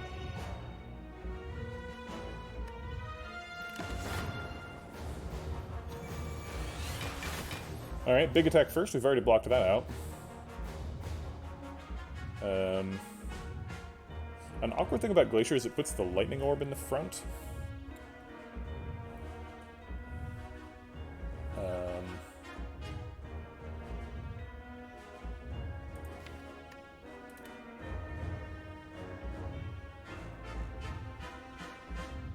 Okay. Well, wait, we're playing double Glacier, so that's not true.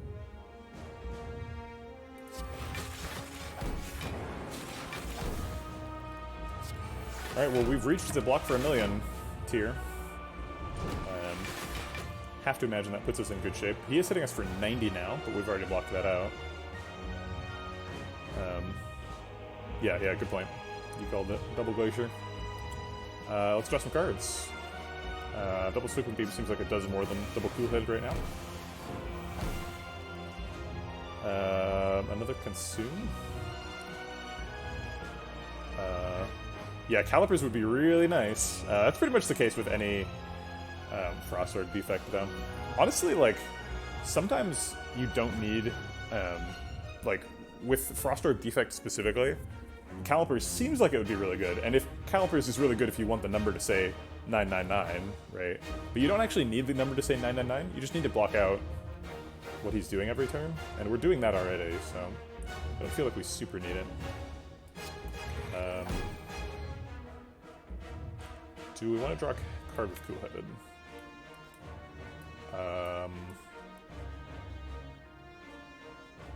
No? So we'll just strike him.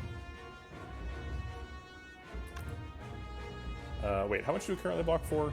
36 plus 51 is 80-something. So we're actually taking a little bit of damage. I think our health is way more valuable than the hearts, so we'll just go ahead and walk out.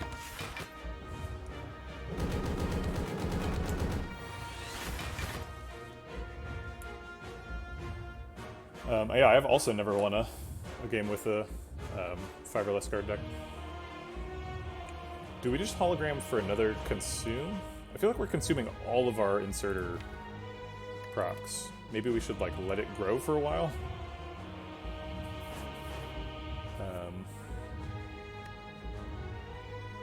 Because he is going to outscale us eventually. But, like, what else do we do with our hologram?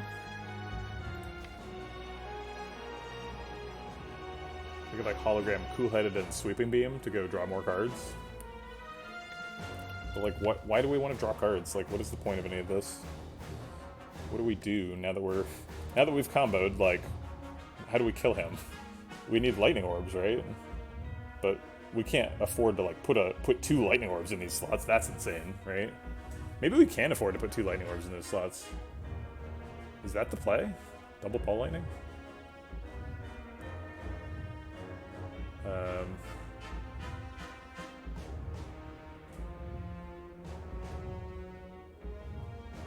If we Ball Lightning Glacier, we end up with a Lightning Orb in front, which does a lot of damage given the 4 loop. But maybe doesn't block for enough, and then maybe we die. Okay, so you have a question about Gremlin Nub. Is there like a multiplier on his aggressive attack? Because I've had him attacking for 28 before the buff to gain 3 strength if I play a skill, and then played a skill and died from 33 HP. Yes, so the multiplier is because, I don't know what Ascension you're playing on, but he vulnerables you. So you were probably vulnerable.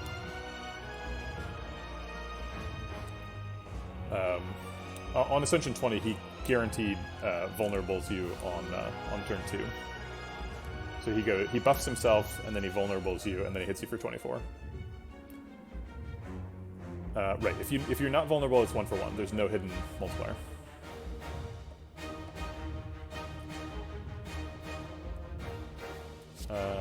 Alright, I think I am going to double Ball Lightning, because otherwise I'm never going to get enough damage.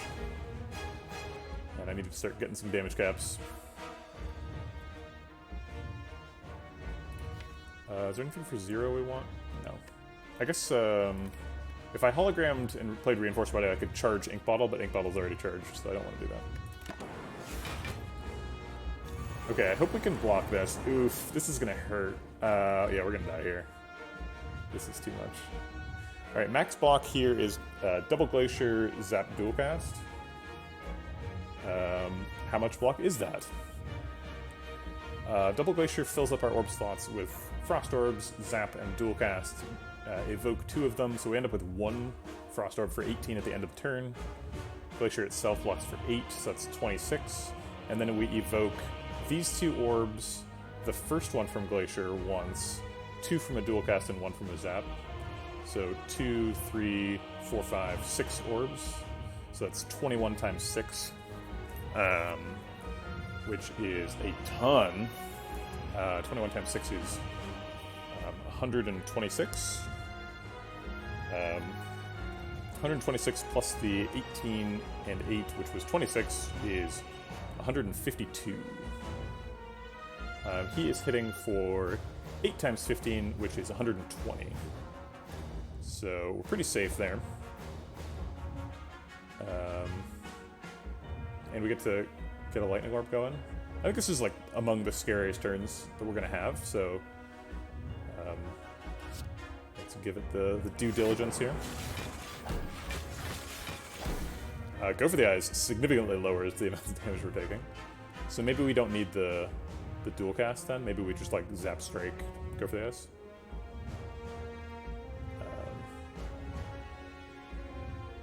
Oh, that's true, he does have Effect. Good point.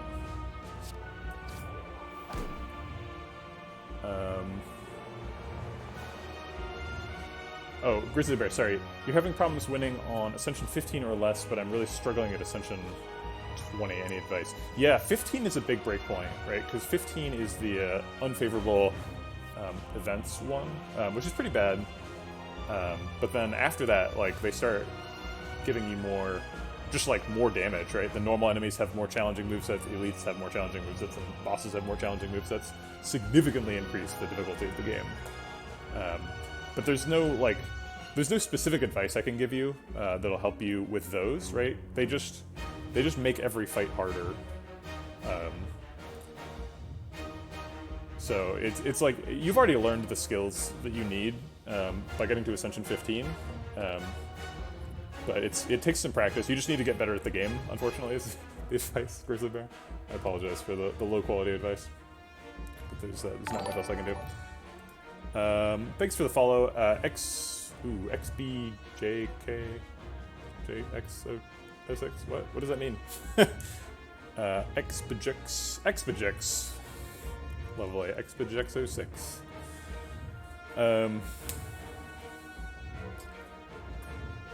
Okay, sorry. So we're blocking for 70 right now. We've got 54 additional block from Frost Orbs, so we are blocked out with 4 extra, so we can play 2 cards without taking any damage. Also, we get 3 extra block when we play the Zap, so we'll block out for a little bit more than that, so we don't need to Dual Cast. Yeah, 1 extra health calculated. Okay. Okay. So now we've got 72 blocks, so that seems like plenty. We just need to focus on getting some damage caps. And FTL hopefully gets us some more damage. Sets up a pendant for a cold snap, I guess. And we'll use 2 defense to charge Ink Bottle. Set that up for next turn.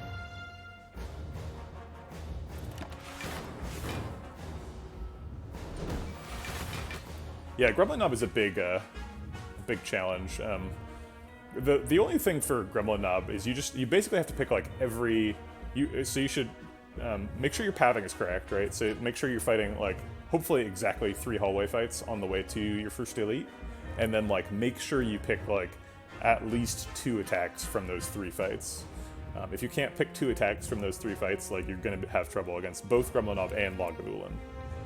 Sentry's a little bit less so, but the fights are different difficulties for different characters, right? Defect has a harder time with sentries. Silent has a harder time with Lagavulin. Alright, we need to do some damage. We're in pretty good shape. I think we're getting there.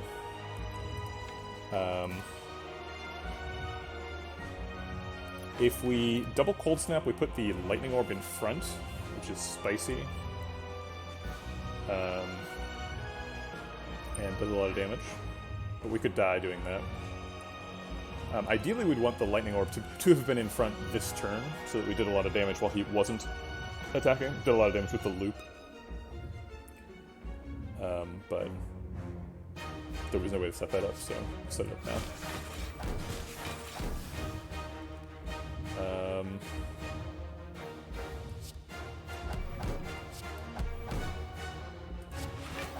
Okay, defend and reinforce body or discharge Ink Bottle.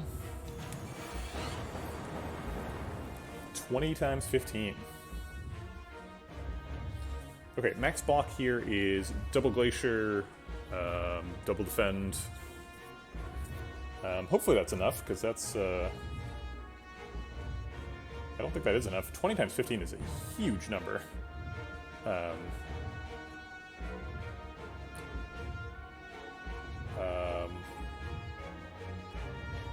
Yeah, the heart does not mess around. Yeah, I don't think we got enough block here. I think leaving the Lightning Orb in front maybe was not correct. Is there no we can draw to kill him before he attacks us? I think the answer is no. We draw 2 cards. We could draw a Turbo Meteor Strike. Feels like a lot of damage, but in reality it's not even close. I guess there's nothing that can be done about it. We just have to double Glacier, double defend, and hope it's enough. Honestly, it might be. No, it's not. You can block this attack with Frost Orbs, but you need to get set up a little bit faster than that. Drat. Very close one. We were just behind in damage the whole time. If we'd left the Frost Orb in front, or I guess if we'd rotated a Lightning Orb to the front during his buff turn a couple more times, I think we could have gotten there. We weren't off by much. If we'd managed to echo a loop, that would have been really helpful. Ooh, hey. Pixel Noise, thanks for all the gifted subs. And welcome to the community. Stixu, Click 9000, Despot Thoughts, and Redbeardy, and Guitar Herm. Subport, love it. Everybody take a second to try out your new emotes and thank Pixel Noise for all the wonderful gifts. I'm gonna turn the alert box off for a second in terms of sound, because it'll keep doing that. Wait, I still heard it. Do you guys still hear it? Darn. Cool. Yeah, a good run. I'm not sure what we were missing exactly. Drat. I guess I failed to turn off the thing. I don't know how that works.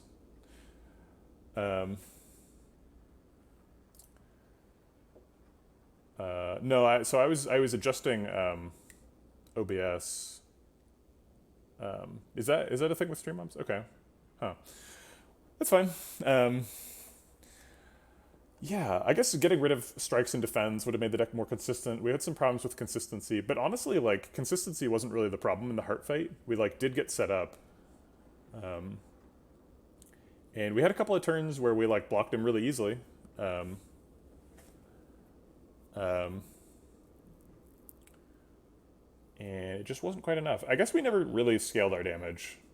We were kind of relying on, like, zap and ball lightning for damage against the heart, which is a little bit low. I mean, we had the whole consume thing, so it's a little bit disingenuous to say it was zap and ball lightning, but it kind of was zap and ball lightning, and that's not very much damage for the heart.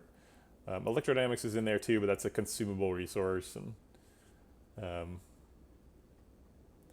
yeah, I think the main problem was just that the damage was too low. We tried to get the Meteor Strike thing going, but we never played Meteor Strike in Act 4, I don't think.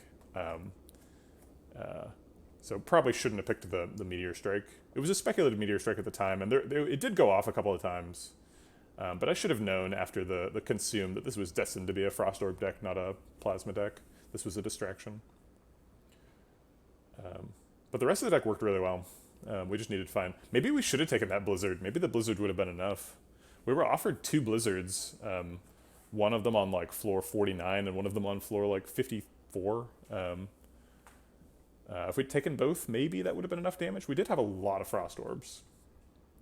I've never killed the heart with Blizzard damage, but I know that it can be done. I saw First Dane post a video of him doing it.